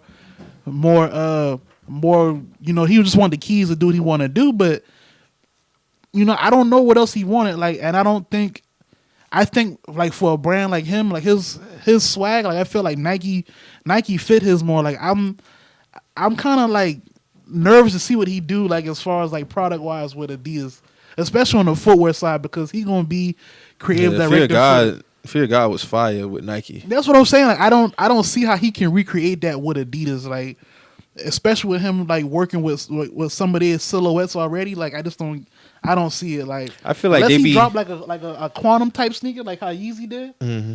I doubt that'll happen, but it's possible. I feel like they be stockpiling up on names because they lack creativity. That's how I feel about the Adidas. To I be feel like honest. it's an both ongoing ways. trend for like 7 years now. Like they'll more so Adidas than Nike because Yeah. Nike don't need to really like cater to the masses as far as gaining attention by getting big names. Like we seen it. They'll let people walk, but they'll still they bounce back like nothing. Like they don't really need these people. That's what I'm saying. With Adidas, I think they more focus on the names more so than like Pharrell ain't designing his NMDs or none of them shit. He's not. They attach a name to it. Yeezy's probably really the only one under that line who really got like a say so when it come to certain shit. Cause outside of Yeezy, who's really moving sneakers under Adidas? You gonna be honest here. Nobody. No specific person. Like they're not saying like, hey, I'm going to buy these. I'm just damn throwing sure that not name. going to get no Dame Lillards. That's what I'm saying. Like no Hardens. Nobody's lining up for no Hardens or Dames. Like you know what I'm saying. Much respect to them guys, but it's like that's just not what's happening. Like you know what I'm saying. You got to really be a fan of those guys to buy those shoes. Like that's not like a. His first two sneakers was fire. They was fire. Like and he on his like 12 sneaker now. Yeah, 12. Like that's crazy within itself. But you know, shout out to D-Rose. And that's how I found out Jerry was with him because D Rose shouted him out on his story, told him welcome to the Adidas family and shit like that. So. What about those Pharrell sneakers? Are they underperforming? I don't see too much people like hyping up for him how they used to. Like when the human races first came out, like they was hot. Like people was going for him, but like I'm seeing a lot of them starting to sit now. So you know, Pusha had a couple of ones that was kind of dope. yeah, his first couple of shoes was dope, but it's like I can honestly say that. You know, over time, like I don't think Adidas they not doing a good job of holding the customers. Like you know what I'm saying, like Ultra Boost is like their thing. In my opinion, like as long as they have a solid foundation with the boost, they're gonna be all right. But as far as like a name, like all these names that they be, Yeezy really the only one who really be moving shit. Nobody else with a big name under that brand is pushing no sneakers like that. Like he's carrying that fucking, basically like he's carrying them. He's carrying that brand. Like if Adidas was to lose Kanye, it'd be tough sledding. I mean, they'll still be moving shit off the boost and shit like that, but if they was to lose him, outside of that type of shit, like nobody's really buying Adidas like that. no.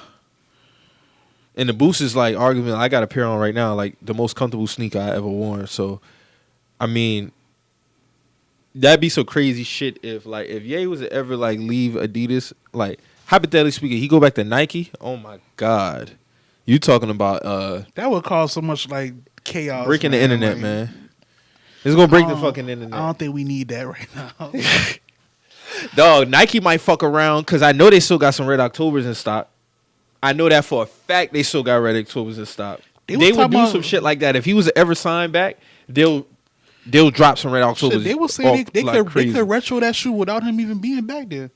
They could. They rightfully so. They've been said that they was looking into it and into doing it, but they just don't know how they would want to do it. They should do that just to be petty. Drake jacket on sale yet? Who? Drake, that jacket. Oh yeah, I've been seeing people starting to get like celebrities starting to get it. I don't know if it's out yet. I'm not even gonna waste my time to try to even get that bitch because I already see what type of energy is going on around that jacket. That shit hard though. What kind of energy going on around the jacket? I mean, it's just like everybody wants that bitch. So I know when they have an official release sold out. Try again. Processing. They're gonna put a jacket on sneakers release, bro. That's gonna be crazy, bro. That jacket is hard as fuck though. I fuck with it. So damn, Marquise Chris broke his leg. That's crazy. Yeah. But yeah, man. So we'll definitely see what 2021 got to offer. Nike's gonna be Nike at the end of the day. We all know that. I think Griselda is still holding it in fashion and hip hop. I think so. With they merch, Yeah. I wouldn't argue that. That's somebody who I know you named Conway earlier, but Yeah, they really held it down this year too. I wouldn't argue that. Like as far as merch goes, like that's you only been hearing people wanting Drake merch. You been hearing people wanting the Griselda merch. Who else been going hard with their merch like that? That's about it, really. From what I've been seeing. You right. Yeah. El Camino with the anti-violence gun line, the sweats, going hard. Can't buy respect out of New Orleans. Yeah, chasing cash. He going hard with that. Going hard. Yeah. We definitely. I think we're gonna see more brands flourish in 2021, for sure. We'll see. Well, yeah, man. Let's get into that bullshit. Yeah, Drew. I did have a. My clip did go crazy across Panther Nation the other day. No, they was in their feelings. Drew, you saw that? Hell yeah. All right. Yeah, so everybody know I posted a clip about support of Teddy Bridgewater. There was a lot of fans in their feelings. They was doing polls. Somebody else did a live video talking about my shit. Did you tap in on with them or they just? Nah, like they stopped responding to my tweets. Like I guess they was in their feelings, but The dude that did the live video? No, not him. I'm talking about the Carolina Blitz page. Okay, yeah. Yeah. So basically, man, it was a lot of people really being dense on purpose when it came to this Teddy Bridgewater shit. Like if you couldn't. Before you get into, how do you feel about your fan base going based off of that? It's what it was before. Emotional driven, and they're unrealistic when it comes to expectations. Like, what did I end the video saying with? You can't want to tank and then be mad at Teddy Bridgewater. Everybody knows he's on a 3-year deal, right? Mm-hmm. Technically, it's a 2-year deal. When I say keep Teddy Bridgewater, did I say anything about him being the future? No. Okay. That should have been the end all be all with this shit. When I say keep Teddy Bridgewater, you keep him for the 3-year deal because who else is out there? Like this shit should have been simple to put together. But it went left. Nah, I think you get what I'm saying. Like who else is out there for it's really nobody out exactly. there. Like, it's really that's not how you run a team. You can't just dump somebody because we're not in a position to win right now. And it's the same. And I should have brought it up last time, but I'm gonna say it. It's like with Alex Smith and the Chiefs. They drafted Patrick Mahomes. He sat for a year. They sure go with Patrick. I'm not saying we're gonna get another Patrick Mahomes, but Alex Smith was never the future. Mm-hmm. You get what I'm saying? They always had a plan with Alex Smith. Exactly. It was okay if we could potentially if he pan out, cool. Cool. But if we got somebody else that can step up after him. And they keep talking about we gave him $63 million. The $63 million shit is such a cop out. $63 million for a quarterback in today's market ain't shit. That's $20 million a season. That's not the average for a start. You know how much a starting quarterback costs? You know niggas in their feelings when they talking about how much money a nigga getting. Like, you know what I'm saying? They're like no, y'all trying to make this shit about the money. It ain't about the money. He's getting $20 million a season to be a starting quarterback. That ain't shit. The average opinion, is like 32, 33. My opinion from like seeing all that, because I didn't know. I fell asleep like when I woke up. You had text me. It was like, bro, look at all this, bro. I did not know all that was going on. Mm-hmm. From what I was seeing, bro, like it's a lot of people who are still stuck on the Cam Newton shit, and it's like they're not going to admit it. It's like they don't want to admit it, so they're using other angles to try to speak down on Teddy, and it's like, bro, like.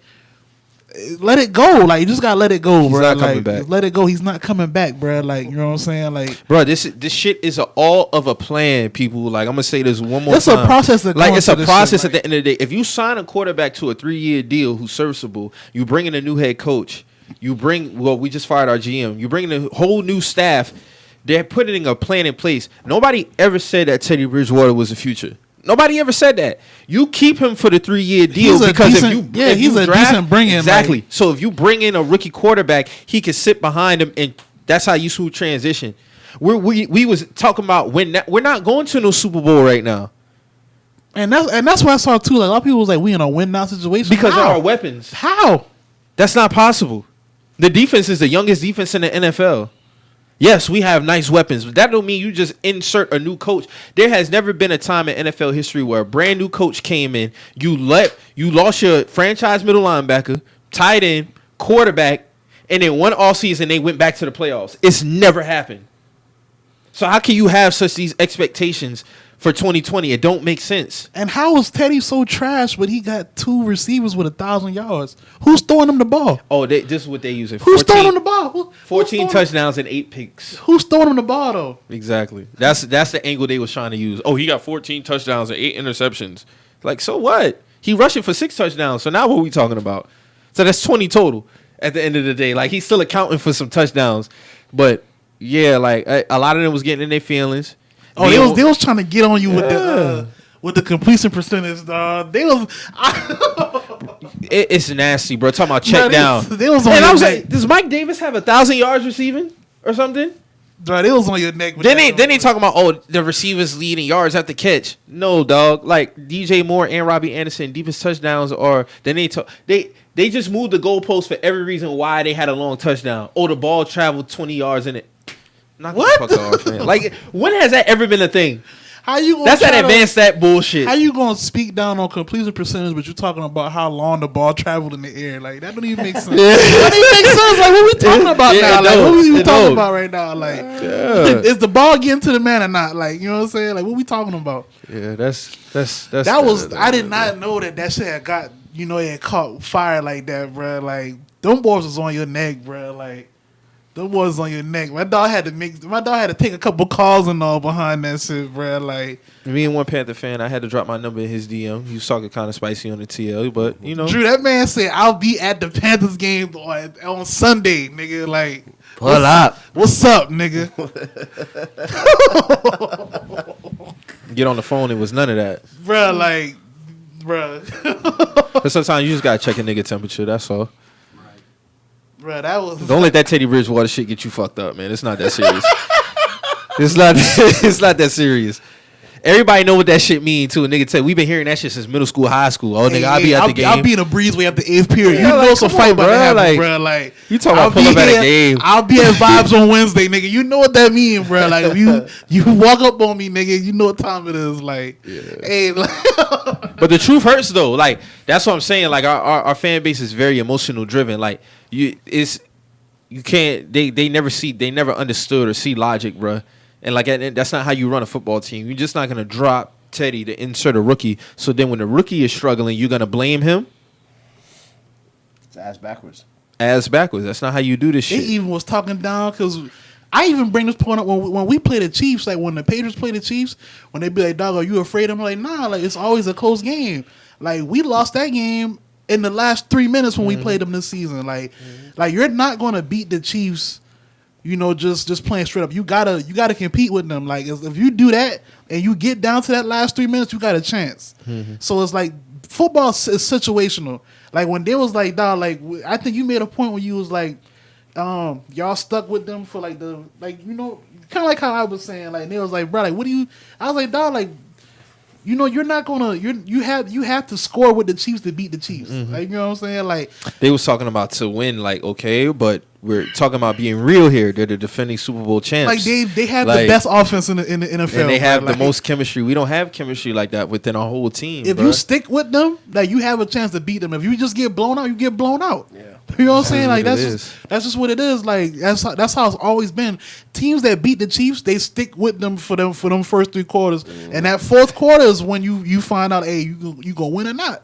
Yeah. So I mean, that was just that. But that just went to show you how people was bringing up irrelevant bullshit, talking about niggas put on some Jordans and think they could start a podcast. We bought a camera and mic. I was like, oh, like, no, they was listen, they was talking crazy. Yeah, they was it's talking so crazy. They crazy. was talking crazy. But I was retweeting all that shit, so it really didn't matter to Crazy. me. It was like these niggas bought a camera and mic and they thought they could just talk about sports. I was like, oh shit. They was like, even talking about niggas get a little, put they camera on the trapezoid.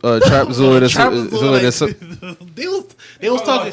They Yeah. was talking crazy, Mac. Like, the Panthers fan base. That clip went crazy. His team, like, they was talking crazy. They went wild. They was talking crazy about us. Like, if you go find that tweet, it's like almost 80 like quotes on the tweet. Like, They was talking crazy. Oh, it's up to like 120 now. They was Mac.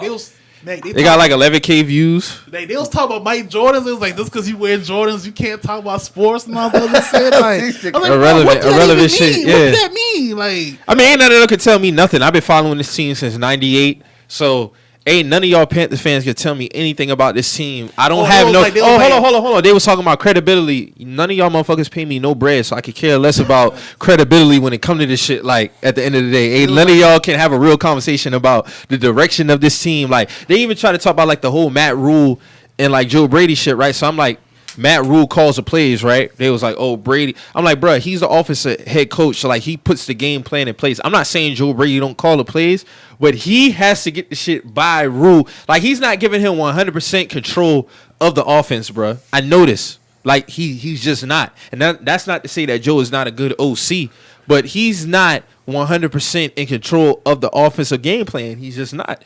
That's the reason why we hired him. The boy said Mike didn't even know the defensive lineup 2 years ago. And now They talking about I couldn't name. Then they just started saying shit I never said. So I said in that game alone, against the Vikings, Jeremy Chin balled out by himself. Imagine thinking that Brian Burns is not one of the best. I never fucking said that. I never said that. We're just the messengers, bitch. I never said that shit. Like, I know who's on my team. I can name the whole starting roster from now back until then. Like, it don't matter, but that's the fan base for you. That's the fan base in a nutshell. On this show that gets you in your feelings. Always remember, Yeah, man. Hey, bro, they was dropping the spice on that tweet, though. Like, I took a nap and woke up and was like, I cannot believe this right now. Like, what is this? Like, We lit. yeah, like, off the NFL fan base, though. Like, that was crazy to me, man. Shout out to them boys, though, man. Shout out to y'all, man. Yeah, man. Y'all will be all right, man. Get out your feelings. Teddy ain't going nowhere either. Teddy not going away. That's the thing. Like, he's not like I said this last week, bro. I don't think people understand how hard it is to find, one, a decent quarterback in the NFL, and for two, win in the NFL, bro. Like, it's not as easy as people think. Like, they just think you're just gonna go out there and throw the ball and it'd be a touchdown every drive. Like, that shit don't work like that, bro. You know how I know I was done with niggas? Is he not the worst quarterback in the division? Motherfucker, it's Matt Ryan, Drew Brees, and Tom Brady. He was never going to be better than them. He wasn't better than them before the season. What we talking about? When I saw that, I was like, all right. Like, exactly. All right, Niggas just pick. They just nitpicking bullshit, bro. Like, shit is crazy, man. Shit is like, wild. come on, dog. Like, what we talking about? Shit is wild, man. But yeah, man, let's talk about some other shit, man. Drew Brees, Tom Brady, and who else? Drew Brees, Tom Brady, And Matt Matt Ryan. Ryan. Yeah, he's not gonna be better than them three. He's not. Like, I don't know what the conversation needs to be had here, but yeah, man. What you thought about the Christmas Day games? The ones that I did catch, I enjoyed them. Let's start from the beginning. So it was, who played first? It was Bucks and Miami. Warriors. Oh no, Miami and Pelicans. Miami Yes, and sir. My Let's bad, go. Drew. My Let's bad. go. Y'all almost fucked around. Let them boys come back. Let them boys come back. That's how it always is in the fourth with us, man. I honestly hate that felt shit. like Zion was going. I felt like Zion, watching that whole game, Zion was the only one really pushing the point. 100%. Like I saw a couple of tweets that had me laughing. It was like Zion. Excuse me. It was like Zion Gullah Geechee strength is amazing. Bro, he was out there. He Even dumber. like Zion's gonna be something serious this year, bro. Like, if he stay healthy, God willing, bro. Like, he's gonna be one of them guys, bro. Like, for real, like, and but going off that game, y'all did look good. Jimmy didn't play, right? He ended up getting hurt. He got hurt. Ankle Okay. injury. So I mean, he gonna take his time to come back from that. Ain't no need to rush him back. But that game was pretty good. Warriors and Bucks. You see the Bruh, the conversation on the TL. To be 2 games in, like, this is why a lot of takes, a lot. Some of them shits are warranted. I'm all right. Some of them are warranted. The Steph one, I don't feel is warranted. I'm gonna give. I fuck with Steph, so I'm gonna give Steph till All-Star break. You know what I'm saying? But honestly, he has nothing to prove though. No, it's nothing to prove, but it's like, all right, we do kind of gotta take some shit into consideration. That's why I'm not killing nobody 2 games in. Like I'm gonna give it to All-Star break before I start making any. Like they say, if he should be able to, if he's this MVP, he should be able to take this team to the playoffs. But it's like, I think that people really think that Steph Curry just made the playoffs 2015. Like he made the playoffs 2013, 14 when Clay and Dre wasn't nowhere near what they are now. He still had them though. He had them, but they wasn't what they was. They wasn't no All-Stars or all NBA players.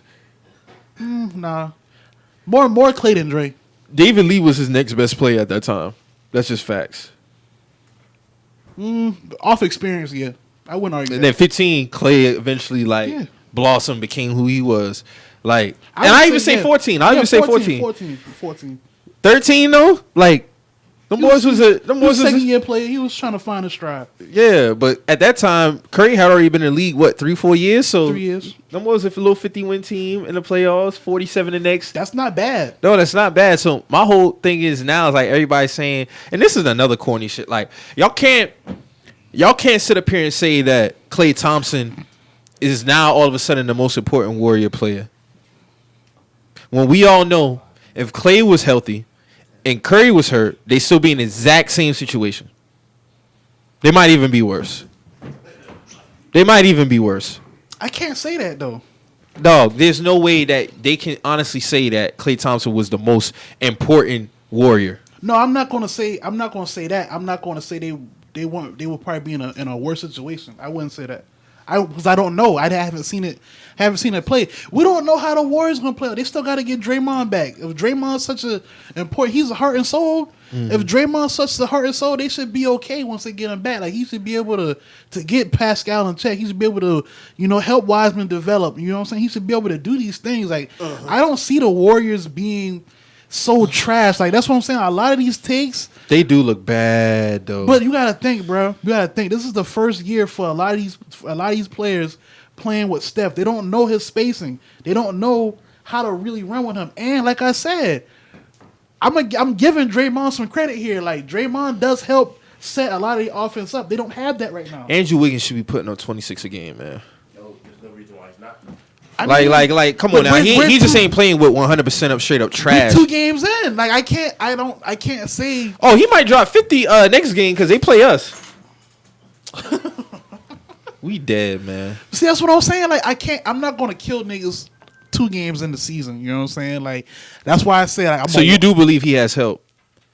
They're not as bad as people trying to make it seem. Like they was trying to kill Kelly Oubre with the whole 0 for 11 and all the other shit. Like niggas trying to figure out their roles on this team.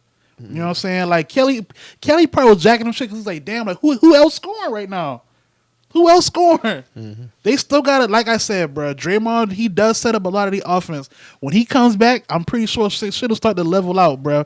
Like you still gotta let shit play out. Like I'm not. That's what I'm saying. I'm not gonna pull a plug on a lot of these people. Like we're literally 2 games in. Mm-hmm. Like, you know what I'm saying? Like, now it's some, like you said, like it's some takes that are warranted. You do going against the Nets, you gonna have to score like 120 a game. Mm-hmm. Especially if we talking about finals and all this other shit, deep playoff play, you're gonna need to score about 120, 115 a game to beat them boys. So let me ask you this. With the team y'all have now, what can y'all do to score that 120 in a series consistently? I honestly feel like, we're gonna have to. I want to see how Kemba look. If Kemba don't look good when he come back, we might need to start exploring that. Seeing what we can get for Kemba. Like, you think you could put a trade in for Victor? I hope so. I honestly feel like we need more. We do need more paint presence too, because them boys was getting off. Like at one point, it's like, all right. We know. Kyrie and KD gonna get their 25 to 30 a game, right? Mm-hmm. But it's like when you got them boys, now it's like they throwing alleys to DeAndre Jordan. You got Shamet and you got Landry in the corner. He just knocking down whatever he want to knock down. It's like you do need more defensive presence in the paint and on the wing. Mm-hmm. Like, Jaylen Brown do his thing, Marcus Smart do his thing on defense, but it's like it's only so much they can do. Because Jason Tatum, he played defense, but he's not gonna overexert himself on that side of the floor because he give you so much on the other side. Mm-hmm. So it's like you said, like I just said, like I want to see how Kemba look coming back, but if that knee not right, we might have to rock with Jeff Teague going forward and see what we can get for Kemba Walker. So I don't know, man. I honestly feel like we would have been okay if we would have just took Miles. For Gordon, we would have been in a better situation as far as like paint presence and shit like that, rim protection. But I don't know. What would you be willing to give up for James Harden? I don't feel we need to get James Harden. It's not even no bias speaking or nothing like that. But So you wouldn't give up anything for him? I'm not giving up a Jaylen Brown and a Marcus Smart. No, I'm saying what would you be willing to give up? If I had to give up something, that's what Would you give up Kemba Walker for him? Yeah, hell yeah. So Kemba Walker and what else? I'd give up. All right, I'd give up. I can't. I don't see us trading Marcus Smart because I look at Marcus Smart as like a heartbeat. Like, you know what I'm saying. You need to keep a Marcus Smart on that team. So like I would give up Kemba and one of them young guys and some picks if I had to. You know what I'm saying. But nobody else is touchable. Nah, hell no. Like I'm not giving up a Jaylen Brown, bro. Like I'm not like that. Like we give up that. Like that's already we giving up 18, 20 points a game if we give up Jaylen Brown. So who's gonna supplement that? Harden gonna score, but it's like we know we're gonna get 30 out of Harden. We know we're gonna get our 25 to 30 out of Jason Tatum. But even with that, it's like, are we gonna get that out of Tatum too in a playoff run? You have questions about that? What you mean? As far as Tatum, I do feel like sometimes Tatum getting spells where he kind of wait for shit to happen instead of making it happen. do you feel like his shot selection is an issue? I feel like I see some people be talking about that sometimes, like his shot choices in like certain moments. Nah, I wouldn't say it's shot selection. I do feel like he don't like I said, like it's times where he don't jump on the opportunity to take over. Like he'll leave it to Jaylen Brown to take over, which is not a bad option, but it's like, you supposed to be that guy on our team. You know what I'm saying? Like you've shown you can hit them shots like against the Bucks. Like he's shown he don't got a problem going against Giannis and putting him on an island. Like he's shown that. So I need to see more of that from Jason Tatum. But sometimes he will go ghost. Like he'll leave it to Kemba. He's left it to Kemba. He's left it to Jaylen Brown to do what he's supposed to do. You know what I'm saying? But so you think a trade for Victor Oladipo would give y'all a better chance versus the Nets, or are you cool with what y'all got right now? I feel like we'd be cool either way. If we get Victor, I'm fucking with that. Depending on what we give up to get Victor, but I'm rocking with that. I do feel we got too much guards on our bench too, so if we can get rid of some of them guards, I'd be all right. I want to blow the Bulls up. You're not rocking with it now. It's over with. I saw your boy tweet that yesterday about the Jim Boylan thing. It's not all Jim. He had to go because you saw the players wasn't fucking with him. Yeah. But it's no, the players was speaking out against him. Bruh, it's Wendell Carter, Otto, and Laurie. Those three. You not fucking with Laurie no more? It's not fucking with him no more, but it's like he has a better ceiling than Wendell is just he's ass, bruh. I can't get this nigga no more. I can't keep waiting on this man to hit a moment. Like Laurie has had moments. Yeah. Wendell Carter has never had a moment, bruh. And he is terrible on defense, bruh. Yeah, Wendell is trash. I thought he was gonna be decent that first. Like he don't step up on pick and rolls, anything, bruh. And this is after game one. He was like, "Oh, we're gonna come out with better." Dog, you ass. The other boy looked better than him. The Hutchinson dude. That's his name? Hutchinson is better than Otto at the 3. I tell you that. What's the other guy that y'all got? Daniel Gafford. He's better than Wendell. And that's as far as intensity and like bro, like Wendell Carter is ass. I had high hopes for Wendell too. I like the defense is just and it's not a coaching thing. I'm not even gonna put this on Billy Donovan. I'm not gonna put it on him. So do you think Billy Donovan's gonna be held as a scapegoat for this, or do you think? No, it's evidence of players now. They're gonna have to make some moves. You got to make some moves. Like you gonna have to get Wendell out of there. I don't know if it's the reason why they didn't give Laurie his extension. So I don't know. Otto Porter definitely gotta go.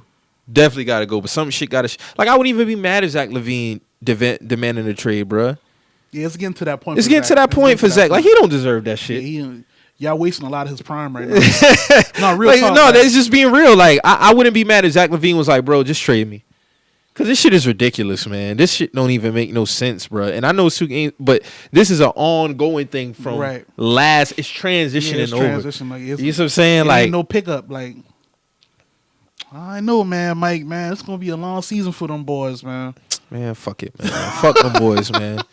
Poor Kobe, man. I like just- Kobe, man. Shit, whack. I just got to see my dog, see if he gonna stay with Houston or he gonna bounce. So I don't know, man. I mean, them boys did look okay last night, though. Man, so I ain't listen, gonna, bro. man. Listen, bro. Hear me out, Mike. We have our tips about James Harden, bro. Mm-hmm. But the man got a decent squad, bro. He didn't have John Wall last night. Didn't have DeMarcus last night. We said that them boys look good in the preseason. So why not just give it a go this season, bro? Let me ask you this: if everybody is hell bent on having the best, I saw the tweet last night. If this is quote unquote his best roster, right? I never said this is best Now, I didn't say roster. you. I said them. If this is quote unquote his best roster, right? Mm-hmm. Why wouldn't the Rockets trade James Harden if they have so much faith in John Wall and Boogie and Wood? That's all I'm asking. Why wouldn't they? Yeah, why wouldn't they? I mean, and build around them. I feel like the question is, why haven't they traded James Harden yet? I feel like they're pulling exactly what the GM pulled with AD. You're not going to tell me that the Lakers got AD for Hart, Ingram, and Ball, and they have not gotten offers. It's not true. The Houston Rockets have 100% got offers for James Harden, bruh, and they're holding on to this nigga. But because they probably feel like, bro, like at the end of the day, we don't really have to trade this guy, though. We really don't. No, but I'm saying, though, if he has that team, why wouldn't you trade somebody who does not want to be there and build around John Wall, Boogie, and Wood? Why? Because they don't believe in them. They don't believe in them like that. I don't think it's that. No, it's that. If you're under the belief that y'all can be championship contenders, if you just add in James Harden to that mix, you damn sure can get the assets to compensate for him to go along with John. It's very simple. You can get the assets to complement John Wall, Boogie, and Wood. But at the same time, But they want to hold on to him because they're emotional. But at the same time, like a lot of the teams that we're even talking about Harden have backed out. So that gotta mean something too. Miami Heat had backed out. Miami backed out, the Nets backed out, and they back in. But it's like, why? Well, hold on. Let's be real. I don't want you to be 100% honest. Do you, based off of the trades that we've seen for other players, unless you're telling me that Harden is way more valuable than Anthony Davis? Because like I said, you can't tell me that they got AD for Ball, Ingram, and them, and you telling me they haven't even gotten calls about Harden? I don't believe that. No, that's cap. But at the same time, you gotta think Harden. AD still sat that whole season, bro. He still sat that whole season. He sat towards like more so like post All-Star break. That's what I'm saying. So there's no way in hell that teams have not been calling and putting offers on the table for James Harden. They want this man to stay because they believe they are a championship contender with that team and him being there, especially after last night. It's a lot of factors. So you telling me that Danny Ainge has not called Houston about some type of offer? You honestly believe that? No, Danny Ainge called Danny. That's Danny Ainge's nature though. Danny Ainge gonna always stay. He gonna always have a chip on the table, bro. Like, but I'm just saying, like, it gotta go both ways. Like, it just can't be one way, bro. Like, it's teams that have been contenders that have spoken and they've backed out. So it's like it can't be. Yeah, it's because they're emotional. The other teams, like the Heat, emotional with. No, the Rockets have. They're turning down offers. It's the same shit with AD. That's why the GM got fired. Because he was playing around. The Lakers had already pitched him the offers for him. This is around All-Star break. So what happened with the Philly deal then? He probably turned it down. Houston probably has been turning deals down. There's no way they haven't been getting offers, legit offers for James. That's all I'm saying. They want to keep him there because they believe that they can be a championship contender. You're not going to convince me in 2020 that John Wall, Boogie, and James Harden are championship contenders. 2015, yes. 2021, hell no. So then if he, hypothetically speaking, if he plays the season out, right, and they lose, what's the conversation going to be then? I've already answered this question. For me, ain't nothing going to change for him on my end. But niggas is going to clown him. They're going to say, oh, first of all, I'm going to go ahead and speak this into existence now. It's going to be he didn't want to be there anyway. But then you already said this is going to be his best roster. So when they get kicked out the second round, what's the conversation going to be? That's all I want to know. If this is quote unquote the team is so good and all this other shit. But on the flip side, What if a team blow up what they got going on right now to get James Harden? Mm-hmm. They still lose second, maybe get to the ECF, WCF, wherever conference he at, and then the nigga still bounce because he got 2 years left. What happens then? There's only about 2 teams that I believe can get to the finals if they trade for him right now. And that's Brooklyn and Boston. And that's just my honest opinion on it. But he's still Philly, not- I never even caped for him going to Philly because I don't think Joel Embiid and Harden would be enough with Doc Rivers leading them. I don't believe in that. Miami was a viable spot too, but they backed out. But after seeing what he did last night, here's another. Like even with Silas runs a similar system to Mikal. Like this, people keep talking about this ball dominant shit. That shit is not. That's a cop out to say that he can be in any system and flourish, bruh. We seen it last night. You're not gonna. He's gonna get 44 and 17 on some nights, regardless of what system he plays in. He wasn't playing in the ball dominant system last night. So at the end of the day, it's like you put him in any situation, he's gonna do what he needs to do, regardless. We saw him play on the D'Antoni system for 3 years, and everybody dubbed it as his style. That wasn't his style of play. That's what he was supposed to be playing like. Everybody just forgot about the previous years before, and then we see it last night. It's like, bro, this Silas implemented a whole new that pick and roll and all that shit he was doing with Christian Wood, coming off the ball on certain shit. Like, bro, that he can flourish in any type of game. So don't tell me that he's gonna be inserted into Brooklyn or Boston and make them worse. It's not possible. My thing is it's easy to say that, but we haven't seen none of that shit yet. We've seen him actually look decent with the team that he's quote unquote not happy with. So my thing is, You telling me a triple threat of Kemba, Tatum, and Harden, even if you go out there and you get you another serviceable, he don't even got to be crazy like that. It could be along the lines of like a DeAndre Jordan or something like that. I don't see it. You don't even see it being more of a threat. But you see- think the roster you have now is more of a threat. I don't see us like really needing to blow what we got to get James Harden. When right you now. say Like, when you say blow up, right? This is what I'm thinking of. When I think of blow up, I'm thinking about Tatum, Brown, Kemba, not Right. Brown and Smart. but we need Smart though. In my opinion, I feel like we need Smart. We don't have Smart. We don't go to Eastern Conference Finals last year. We didn't go to them like them other 2 years that we went since Tatum been drafted. Do you think his defense is going to matter that much versus the Nets? Let's be real. We saw him get cooked. And that's not no disrespect to Marcus Smart. That's just how good Kyrie Irving and them boys is. Like, his defense is not going to matter. Okay, but all right, put it like this: Kemba come back. Is he going to be the primary defender on Kyrie? No, that's what I'm saying. Like, James Harden is going to have to guard him. And they're going to feed off each. If you can match up. James Harden is more capable of matching buckets with Kyrie Irving than Marcus Smart. That's my point. That's all I'm saying, bro. That was my end-all, be-all with that conversation we was having yesterday. It's not going to matter with Marcus Smart. It's no disrespect to Marcus, but it's not going to matter. So, in my opinion, that trio is going to be more of a threat versus what you have right now. And then let's even talk about the draft picks, right? Like, we're not going to act like y'all didn't trade away first-round picks to go get Kyrie Irving for a 2-year rental either. So, y'all keep talking about the future. Bro, like, that does not matter at the end of the day, because when you went and got Kyrie Irving, you gave up a first-round pick to go get him. You did that. But you can't go get it for James, and these guys are older now. It didn't Ain't like they matter. getting younger. It didn't matter because we already had Tatum coming in though, so it really didn't matter. Like, Yeah, and now you're hitting your window. Your window ain't going to be open but for so long. That's just being real. Kyrie and KD are there for 3-4 years.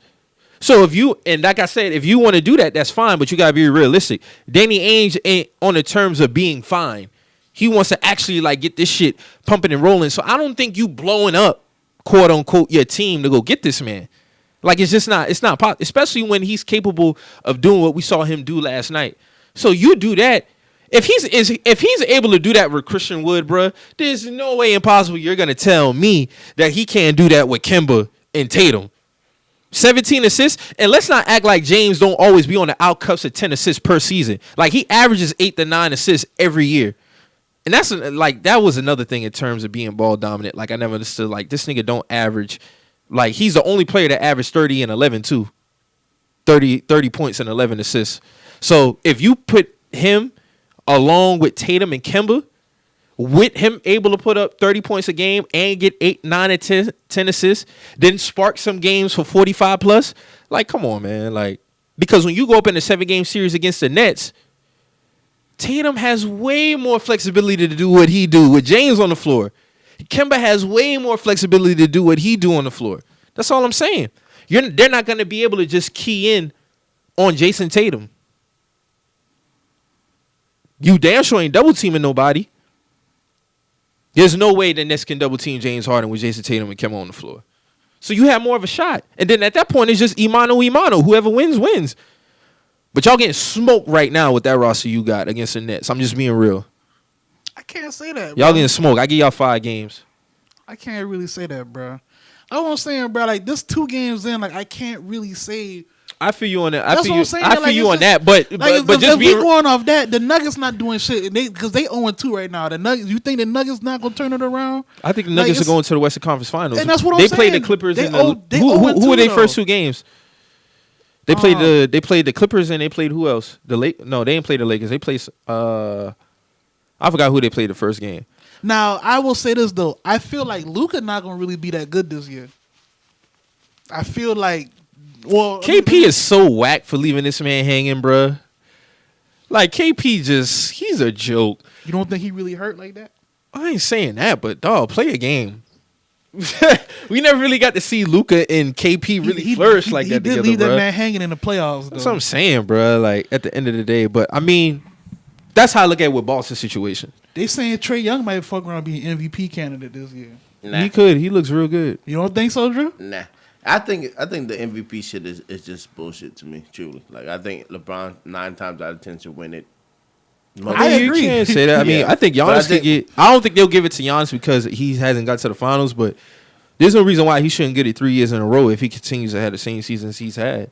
I just think LeBron should. After the championships, I just don't think they look at LeBron as being the MVP because he won a championship. But the shit that he's doing at his age and how well he keeps his body up, I think it should be recognized as him being the most. I mean, you take LeBron away from the Lakers, you don't see the Lakers. I mean, yeah, well, with AD there, yes, you do see that. But just to say, the most valuable player, I'm only looking at He's still a very valuable piece. Like that's we've seen this shit, and that's what I'm saying. When he has his big when he got upset when Marc Gasol won that shit, it's very valid. You know what I'm saying? This guy goes in, day out, and does things that a lot of people would not be doing at the age that he's at. He's the most valuable player every season to me personally. That's just my personal opinion. But I don't think Trae Young's going to win it this year. I think Giannis- KD's winning it this year. I think KD's definitely going to get comeback player of the year and MVP this year. I think he's getting both Yeah. for sure. Them boys, they nasty, dog. Them Nets nasty, bro. Like, They're nasty, bro. to think, like, their starting roster has all played for the Olympics but one player. That's crazy. And they still got a bench too. That's crazy. Like they bench could be an Eastern Conference team. And I don't see how Miami matches up. I don't see how we're going to match up with them. I don't think they can beat us in 7 games if we play like But how y'all, we but a play. lot of people Bro, I'm say that telling when you, y'all Drew, went when y'all caught the should have got Bucks this though. nigga, man. Y'all should have got KD. No, they should have got James. James Harden.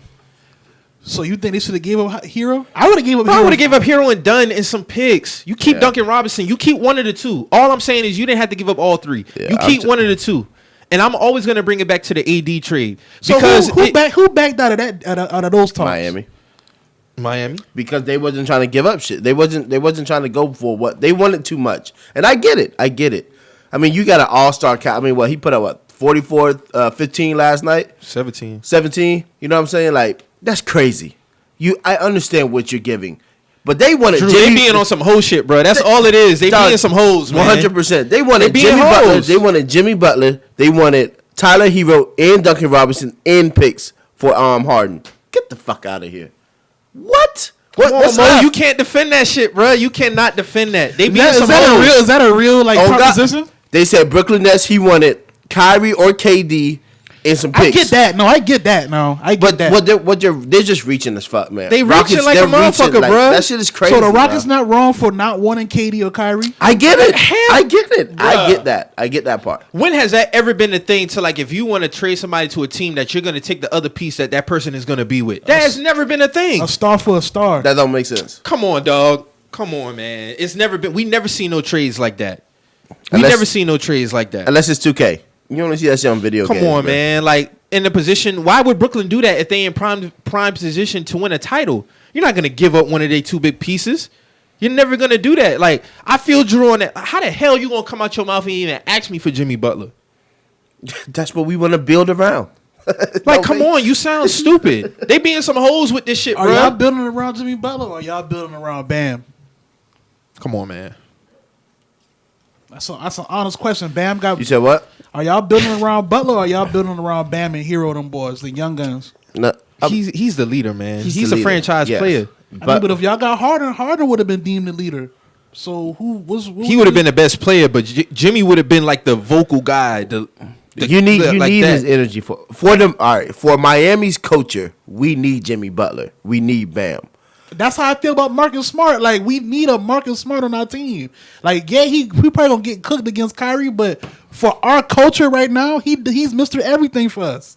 Do you feel like Marcus Smart and Jimmy Butler's in the same conversation? Honestly, Energy wise, hell yeah. I'm talking Like, overall as far player. as skill wise, no. He's a little bit better. You even said Jimmy Butler really not that guy. He cool. He became more of that guy this year. He proved himself to me. But what I'm saying, if you insert James Harden with Bam and Jimmy Butler, and you off it because of Tyler Hero, like, come on, bro. Like, them boys is gonna Tyler be. Hero. I get it. I get the longevity of keeping a Tyler Hero, keeping a Duncan Robinson, keeping your young gunner guys. Got to the finals without this man now. I understand that, but I'm only going to say, But the Nets is here now. yes, realistically, That's what we're talking about. We can give up. I'm fine with giving up Duncan Robinson too. That's my thing, bro. So are we just deeming the Nets guaranteed finals? No. Is that what we just saying? I will. That's what I'm saying. Like, they're not guaranteed nothing. I mean, that's Like, I we're feel the the same, Lakers. bro. I mean, yeah, the Lakers feel are the cool, same. but are the Lakers guaranteed shit though? The Lakers can play defense and they can put up 120 points a game. I feel that. That's what I'm saying. So, like, at the end of I the ain't day, scared of the Nets like that. Yeah, they tax our ass the other day, but I'm not scared of them boys like that, man, bro. listen, Like, bro, it's gonna I'm be just when the being game real, slow like, down. Okay, so it's different in the playoffs, right? So when the game slows down and you need them buckets and you got to live with KD and Kyrie coming down the court, That's tough. that's tough, bro. That's just realistic. The game is gonna slow down in the half court. So if you could come down the court with KD and Kyrie, and then I could come down the court with Jimmy and James Harden, that's a different conversation. Yeah. That's all I'm saying. And All if right. I had to sacrifice Hero or Duncan, who did y'all come down the court when y'all beat the shit out the Bucks last year? Dragic. Okay, so they ain't got no scores. They ain't got no scores like that. they had scores when they cut our asses the year before. I'm talking about the Bucks. That's what I'm saying. They had scores. They beat y'all because of defense. No, they beat our ass because they were scoring. We Yeah, shot ourselves out. We shot ourselves They out. transition offense was killing y'all because when y'all was missing shots and they was getting out of, that's They how they was flourished. running and hitting them. Yeah, they lanes was on our running. ass. They was scoring on us. So I don't believe Drew Holiday is going to be able to put up no 25 plus points against no Nets on no consistent basis. Hell no. Not no 7-game series. Not no 7-game series. I'm just being real, bro. I'm I not just saying saying, you gotta bro, lay. like, shit This is not- with me saying this. I'm not saying you gotta lay down. I'm talking about matching up. That's what I'm talking about. I'm talking about matching up. And if you're gonna convince me that Tyler Hero can become this 30, we just call spade a spade. If he's the trump card in all of this, then when is he gonna put up 30 points a game and 8 assists like James Harden You on a ain't gonna consistent see it. basis? You're not seeing it yet. And that's what I'm saying. Like, why the. But I get it. Pat Riley ain't no hoe neither. He Pat ain't. Riley want to win too. 1,000%. And he wants the pieces, but I get it. Like, if you think about it, the defense that James Harden's going to play, it surpasses Duncan Robinson, 100%. 100%. Kendrick Nunn, and Tyler Hero. 100%. So take those three niggas, give us James Harden. But Drew, based off that article you just told me, they don't got to do that. That's the Rockets being out of pocket. I bro. understand.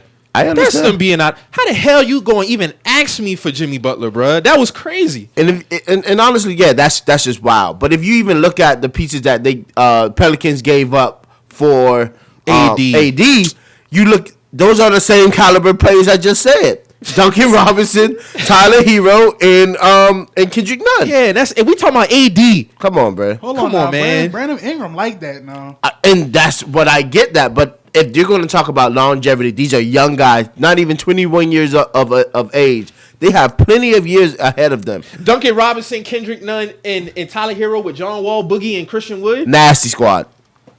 Nasty. That's what I'm saying. So the Rockets being some hoes with this shit, bro. That's all it is. But on the flip side, they looking at it like shit. James Harden, Christian Wood, DeMarcus Cousins, John Wall. That's a nasty squad to them too. Because it look like a nasty squad to me too when they come back. If they had John Wall, I really feel if they had John Wall and Boogie, they would have won last night. You think they would have won convincingly? They would have won convincingly last night, and I'll stand on that. Christian Wood, like people haven't been really paying attention to Christian Wood, but he's been nice. He's been putting up 20-25 with the Pistons. He's been doing that. So it's like I feel like they would have won convincingly.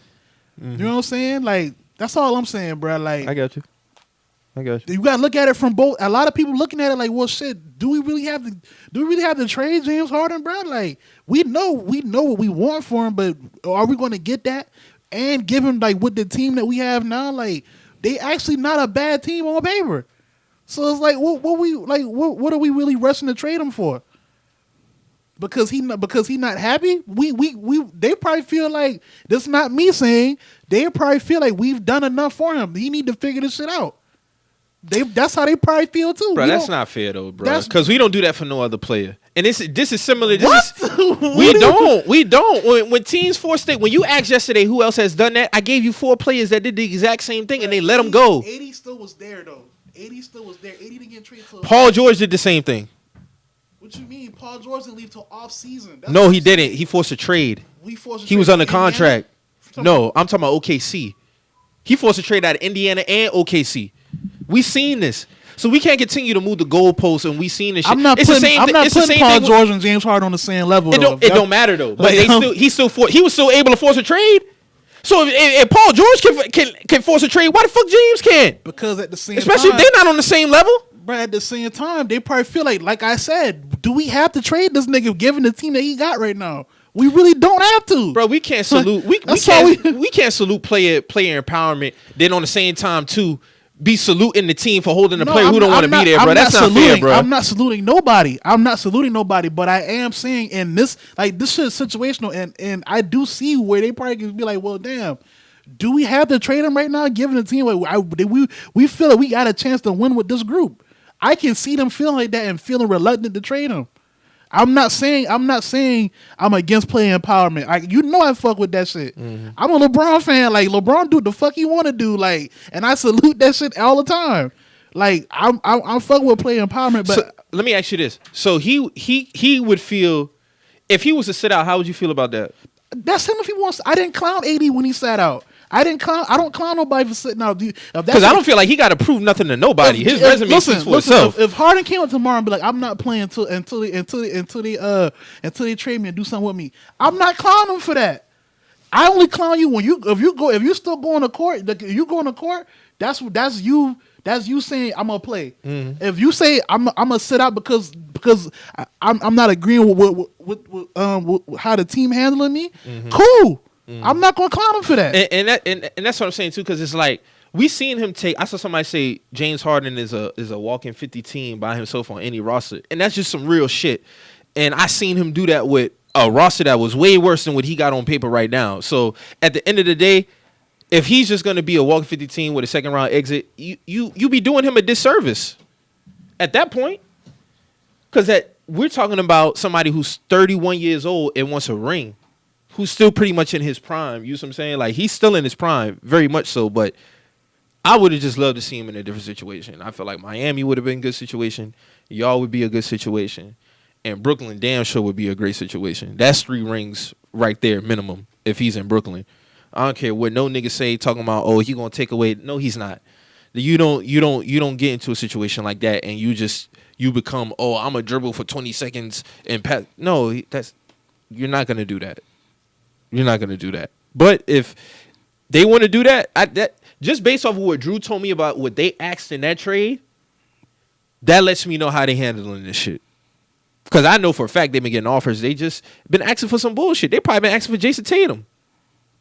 If they asking for Jimmy Butler.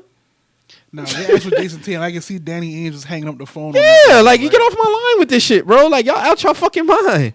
Like no, y'all got to be realistic about your expectations. But on the flip side, Danny Ainge did. I just watched Danny Ainge fuck up a perfect deal. We didn't have to let Gordon just walk to the Hornets. I didn't even know he was a free agent. That's what I'm saying. We could have did a sign and trade and got Miles Turner for little to nothing. But he wanted Miles and Victor at the same time. That's not happening. That's not happening, bro. Mm-hmm. You know what I'm saying? Like I just watched Danny Ainge fuck up that trade. So I don't. It's like what I'm saying. Like it be factors that go into all these situations, bro. Like it really do. I feel I can understand what you're saying as far as the Rockets feel like they got. I just not. If niggas trying to convince me of John Wall and Boogie, and it's not the shit on John Wall and Boogie, but this is not 2015. If this was any other players who had built up injuries, I only could go off of your track record. In your last 2-3 years, one is on an ACL, consistent ACL. The other one is coming on 2 Achilles. It's like, come on, bro. How can you possibly convince me that you a finals? Achilles. How can you convince me that you a real finals threat though off of that? Nobody's picking the Rockets to come out the West. Even if John Wall, Boogie, and Harden is doing their thing, nobody is picking them to come out the West. No. You just gotta be realistic. You gotta be realistic about this shit. I'm just being real. Like, they're not gonna be a finals contender. I tell you another team who ain't going to the playoffs out the West, and the Mavericks could fuck around and not make the playoffs out the West. That's for sure. And Wizards damn sure don't look like they gonna make the playoffs. I ain't calling none of this shit until, like I said, bro. So I can't call this until like I've seen these boys play. You know how, like bruh. you say, you felt like Luka gonna have a bad season? Mm-hmm. Russell Westbrook, a dog at the end of the day. 100% dog. Will never question his heart. But he is who he is, and he's not changing. And it's evident last night. How many times are we gonna see Bradley Beal put up 39 and his running mate not hold up his end in the bargain? Nope. Well, he had a triple-double last night, but barely. Like 11, 15, He should have had more people touching the ball, man. This man is 14 of 51 from the field in 2 games. Or something like that. Bradley Beal don't deserve that shit. Rui don't deserve that neither. You see what I'm saying? Like, what? Come on. Like, Rui don't, like... But in that same breath, Russell Westbrook is a great talent, bro, but he is too... He says it again last night. Oh, I'm bullshitting missing shots. You bullshit... Nigga, you can't shoot. Why are you not playing to your strengths? It's the same shit we just saw in the bubble. He's not changing. This is why I'm not giving this nigga no passes as far as being a victim, bro. You're not going to tell me that you're going to insert him in the Wizards and shit is changing. Bradley Beal is putting up another 30-plus a night, and all he has to do is play to his strengths. Yeah. That's all Russell has to do. I'm not going to continue to pass this man the buck when you've been next to KD. You've been next to Paul George and Melo. You've been next to Harden. Now you next to Beal, and it's the same shit, bro. Shout out to Jordan. Jordan gave me this perfect analogy for Russell Westbrook. He's Janet Jackson, and Why Did I Get Married To? But she was the one who ended up with the happy, like with Russell Westbrook and the love. He's always the one who ends up with the happy. No, you did this shit. You killed your son. You killed your husband, really. Yeah. Like, let's be real with this nigga Russell Westbrook, bro. He's not changing, and it's okay. But accept the fact that he's not gonna change, bro. His game is his game, and he is a liability at the end of the day. Yeah. He's a liability. He has to find a team that fits his identity, and I don't think he's found that shit yet. I think Thunder was it though. I think I don't know. If that was the case, he should. And that's what I'm saying. He should have never left. Stayed there. Yeah, he should have never left. But this shit, Bradley Beal is gonna have to deal with. Bradley Beal don't want to keep on doing the same shit over and over again. There's no reason. You outplayed by Markelle Fultz, bro. And Markelle Fultz didn't even have a crazy game. He was efficient. That's his problem, bro. They have all these graphics up and ready for him to go when he get a triple double, but then don't want to talk about the efficiency on the other side of it, or the turnover ratio, bro. Don't put up here and give me this big graphic about Russell Westbrook triple double, and you not talking about the other shit. Because sometimes he has almost a damn near quadruple double with a damn turnover rate. But you 9 of 26 from the field. Like, come on, dog. Like, that shit. That's all I'm saying in terms of Russell Westbrook. All the shit that the media be trying, like, it's warranted, bruh. It's warranted. And it's only a few of them who really just be, and I'm just being honest about it. I wanted the shit to work with him and James, but he was the reason that shit didn't work. It wasn't on James. James can go out there. We just saw it. He put up 44 and 17 with Christian Wood out there and a couple of YMC niggas. Oh, okay. All right, Mike. Like, Mike. Who knows the Sean Tate? Who knows the Sean Tate? Who knows the other nigga? I know the niggas. I know Daniel the House niggas' out there names. too, right? And Daniel House was the That's reason why one y'all player. lost. That's no, one no, nigga. he still got PJ Tucker too, right? That's one nigga, That's Mo. two niggas I just named. PJ Tucker is not putting up 20 points a game. No. But in the bubble, it was a different story with He them wasn't boys. putting up 20 games. No, but y'all was loving loving them corner threes PJ Tucker was hitting. Y'all was loving them threes that Daniel House was hitting till he left, and he was supposed to be the cornerstone. Bro, you of why talking they about lost. 2 players on a 9-man roster. No. No, that's 2 players on a 9-man roster. I'm not gonna call them boys YMCA. No, they are YMCA niggas. No. Because you don't know. Name some other players then. We're not gonna do that. But bro. name some other players. We just spent 30 minutes talking about the Rockets, bro. Like, I don't think I need to name Oh, more okay. players off. That's them what I'm boys, saying. bro. No, you do need to name more players. We just was talking about them boys for 30 minutes just now, bro. Nobody knows David Nwaba. Not YMCA. Nobody knows David Nwaba. Nobody knows Brandon Coloplo. Nobody knows just Sean Tate. Nobody knows Sterling Brown. Nobody knows Brandon Thomas.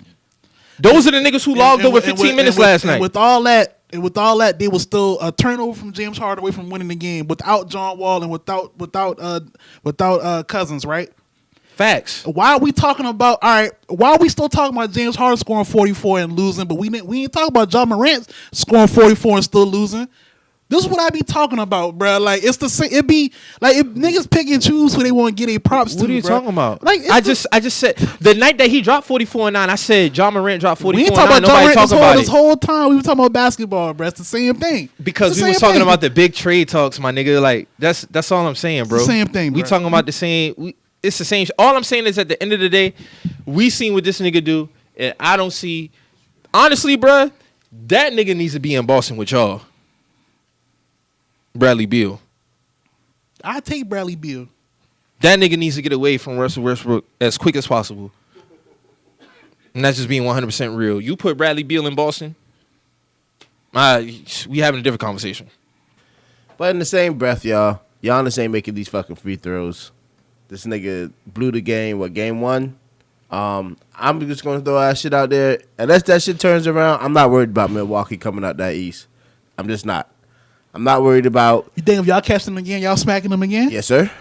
I don't think Drew Holiday's it. I don't think. I never thought he was it, bro. I don't think the Wizards are going to turn out to be the Wizards that we're thinking that they're going to be. I think that the top 5, my top 5 of the Eastern Conference going right now, I would say, coming out will be.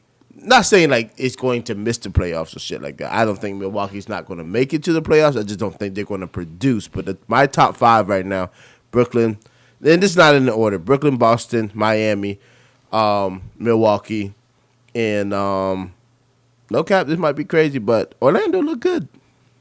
They look good. And I think they're going to be a sleeper to get there in that 8th seed. How far they go, I don't believe it. But right now, my top 5, So they got the playoffs last year. Yeah, I know.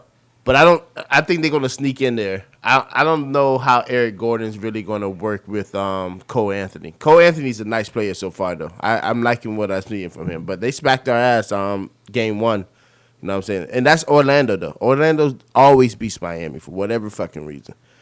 But we also are 10-0 now on Christmas, so I'm kind of fine with that. You know, I was good going into that Boys, shit. 10-0 Christmas. Yeah, sir. It was under Eric Spoelstra's in 13 years. You know what I'm saying? That's good. That's He been good. 13 years now? Yeah, this is 13th season. Damn, bro. Mm-hmm. That's crazy. But I'm liking what I'm seeing out of the East, though. I'm noticing. Oh shit, I got the Philly up there. Shit. Do you have to put Philly top 5? Though? Nah, I like Orlando better than Philly right now. I think Philly's still trying to find that identity. I think, but I'm Steph Curry's there, so I fuck with him the long way. In Philly? Mm-hmm. I like that. I like that pickup by them. I think he's gonna go. He's gonna be the X factor in the playoffs for them. Danny Green's not it. His 3-point shooting has really gone down. That's why the Lakers got this nigga the fuck on. But I'm liking what I see with Steph Curry with Philly. I think they were moving the ball well with Ben Simmons understanding that he really can't shoot that well. He's facilitating the ball very, very, very, very much better so far this year. But I don't want to see that nigga shooting in practice no more. me either. That should be so crazy. I don't want to see it no more. shit I don't is want to crazy. see Ben Simmons shooting practice no more post game. I And don't give niggas a fuck gas about that shit. When these niggas giving you a wide open 15-footer, nigga, take that shit. Yeah. That Take don't make it. sense to me, bro. I'm gonna shoot that shit regardless. And I know it was just on All the Smoke podcast talking about that shit, bro. Like, shit, I be seeing these other niggas be shooting fucking. I'm gonna shoot these shit too. In it. It's a confidence thing at the end of the day, dog. That's why I feel like Bennett never hit his true potential, bro. Well, he got Doc there. Doc gonna make this nigga shoot, bro. He's gonna make that nigga shoot. He gonna say shoot that fucking ball. He's gonna shoot that shit. But out of the East, real with you, out of bro. the West, who y'all see in top 5 right now? How's it looking? Man, Lakers, Denver's, Clippers, Jazz, and I'm missing somebody. I probably Suns could get the fuck around and get the 5th seed. What about you? Did you say Denver? Yeah, he said Denver. I said Denver top 3. Denver gonna be the 2. I think L.A. Clippers gonna be 3. Lakers 1.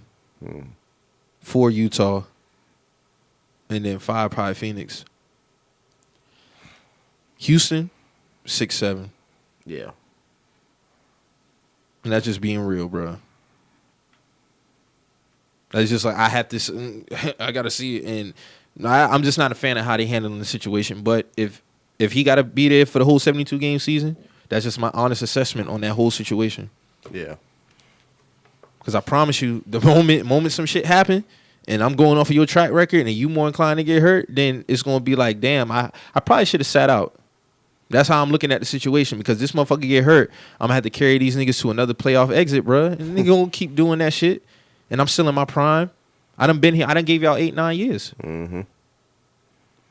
That's why I look at with the Bradley Beal situation too, bro. That's why I feel like that nigga, he needs to force a fucking trade out that bitch. Yeah, he does. I know I gave him jokes as far as like, you know, the extension shit like that. That's on the jokes end. But like on the serious tip, ain't no nigga gonna keep doing that shit. Bradley Beal shouldn't be in that situation, bro. And the Wizards is not doing nothing to compliment that man like that. Especially if a nigga consistently putting up 35 plus, bro. Yeah. Not saying that he's average 30, but he's capable of on a more. He's a 28 per game type nigga. Get him out of there. Put him in Boston or some shit, man. That'd be a good look. They probably won't have to give up as much. If the Wizards ain't on no petty shit like Houston, they probably ain't gonna ask for no Jason Tatum. No shit like that. But you pair Jason Tatum with Bradley Beal? Come on, man. Nah, Come on, I'll dog. give up Brown for him. I would do it for either one of them, but they want to keep Brown. Nah, that nigga would have to go. But for I do Beal. see some Boston Celtics fans saying they want that nigga there now, ASAP.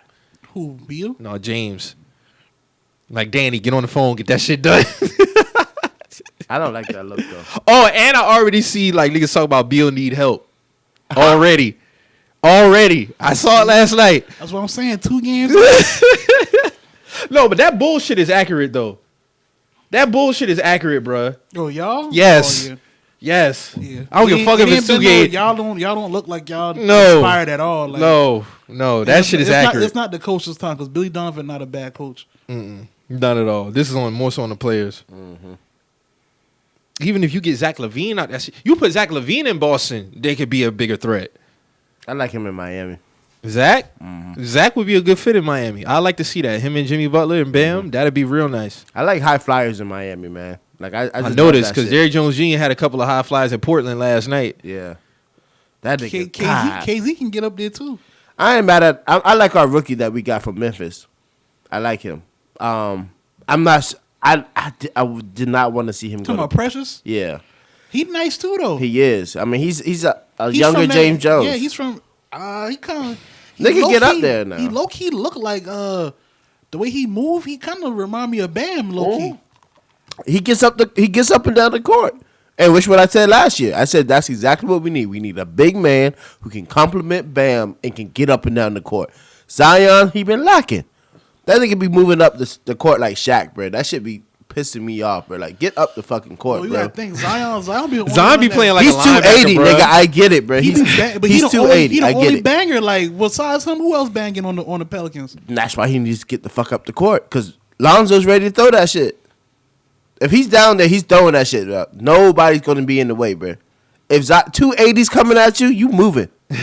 You moving, bro. Oh shit.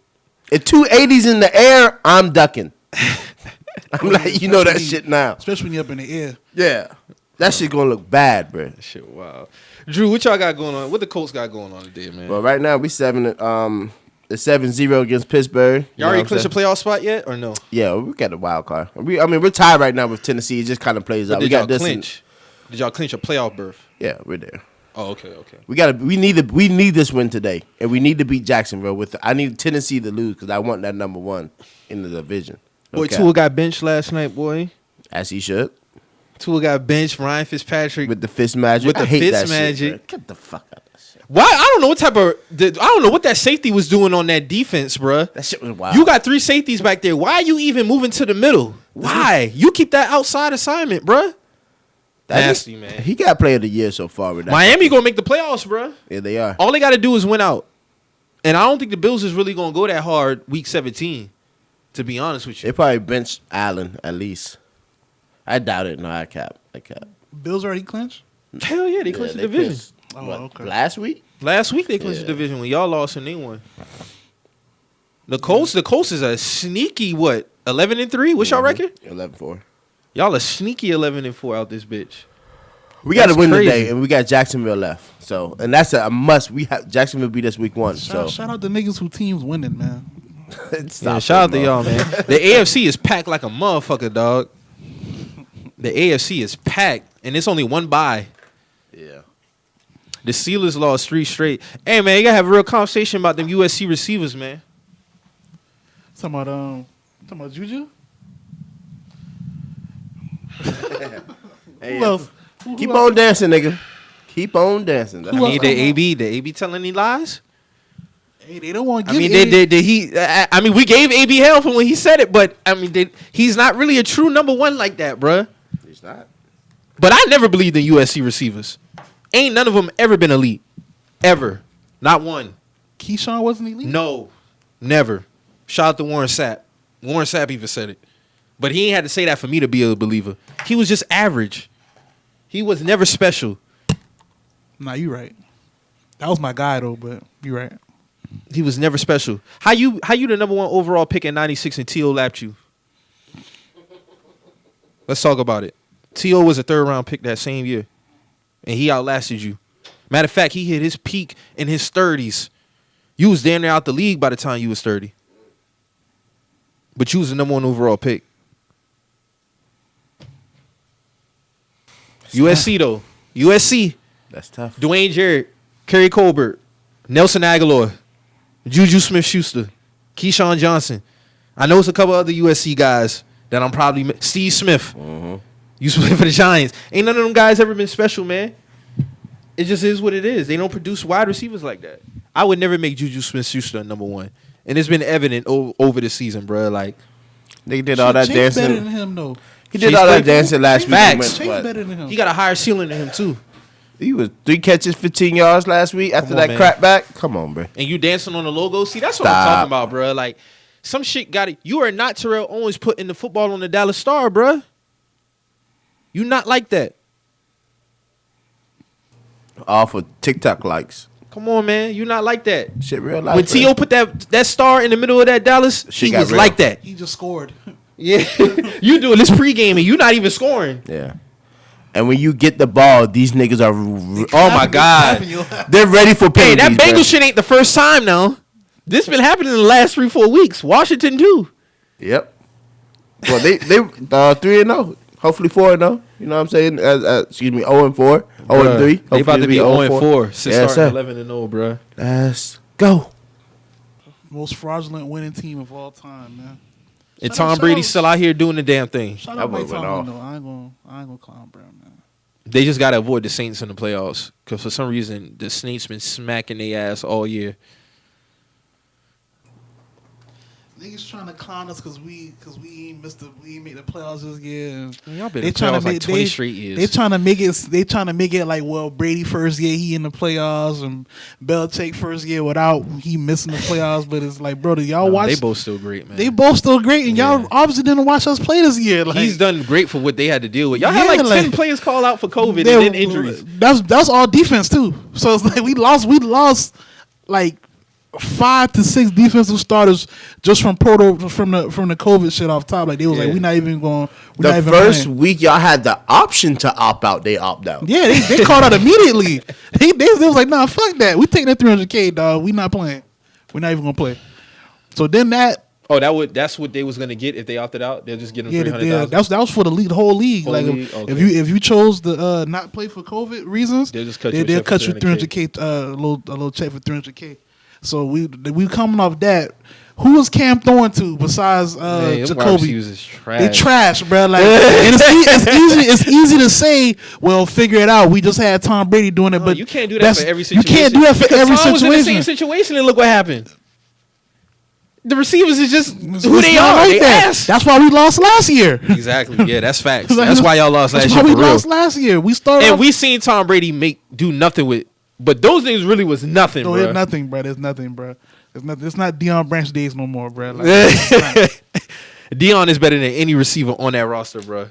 Fucking Jabbar Gaffney better than any receiver on that roster right now. Let's talk about it. We ain't talking about that, man. Yeah. You know what I'm saying? Like, it's I feel easy. you, It's easy Mo. to say that shit, but it's like who was Cam even throwing the ball to? Exactly. Like, you know what I'm saying? It's like, you know, I hope Cam don't, you know, be made an example of it. We just let. No, y'all should. He deserves another fair He shake. deserve another. He even say like he want to be part of the solution, like going forward. He shouldn't like, be no backup. He shouldn't be I no seen backup, that, bro. Like, talking about backup Lamar Jackson. Like, no. nah, they talking about starting Jarrett Stidham next year and sitting Cam. Like, And do what? To do what? To do what? Like, to do what? That didn't even make sense. Cam deserves another fair shake, man. With some real shit. We need to sign some receivers, bro. Like, that's all we need to do. Sign receivers, defense. Hopefully, come back next year. We be all right. Yeah, be straight. So we got anything else before we get up out of here, man? Nah, I'm good, man. I'm good. Drew, you good? Man, I just want to say, man, welcome home, Roddy. I know y'all talked about that shit last week, but welcome home, man. Yeah, Yes, sir. My dog home, man. Can't wait for the album to GS9, drop. big up, man. Salute. That's all I got. Yeah, shout out Roddy Rebel, man. You know, free to GS9. And he looked like he's eating very good since he's been home. I'm Yes, happy for that sir. nigga. Happy for that nigga. Pockets is full and he's eating good. That man came home to 100K, no. Man, shit. What was that on top of the cars? That's what it was. It's That good, nigga- man. yeah, man. That shit was beautiful to see. I know it's gonna be more beautiful when Bobby come home because I know they're gonna have the bags for him. That's ready. gonna be insane. Yeah, when that's gonna be insane. Bobby come home. That's gonna be insane. I know he ready. But hold your head, man. Hold your head. So, you know, as we do every show, like I always say, if you hear anything on here that gets you in your feelings, you feel some type of way, always remember, We're just some messages. we out.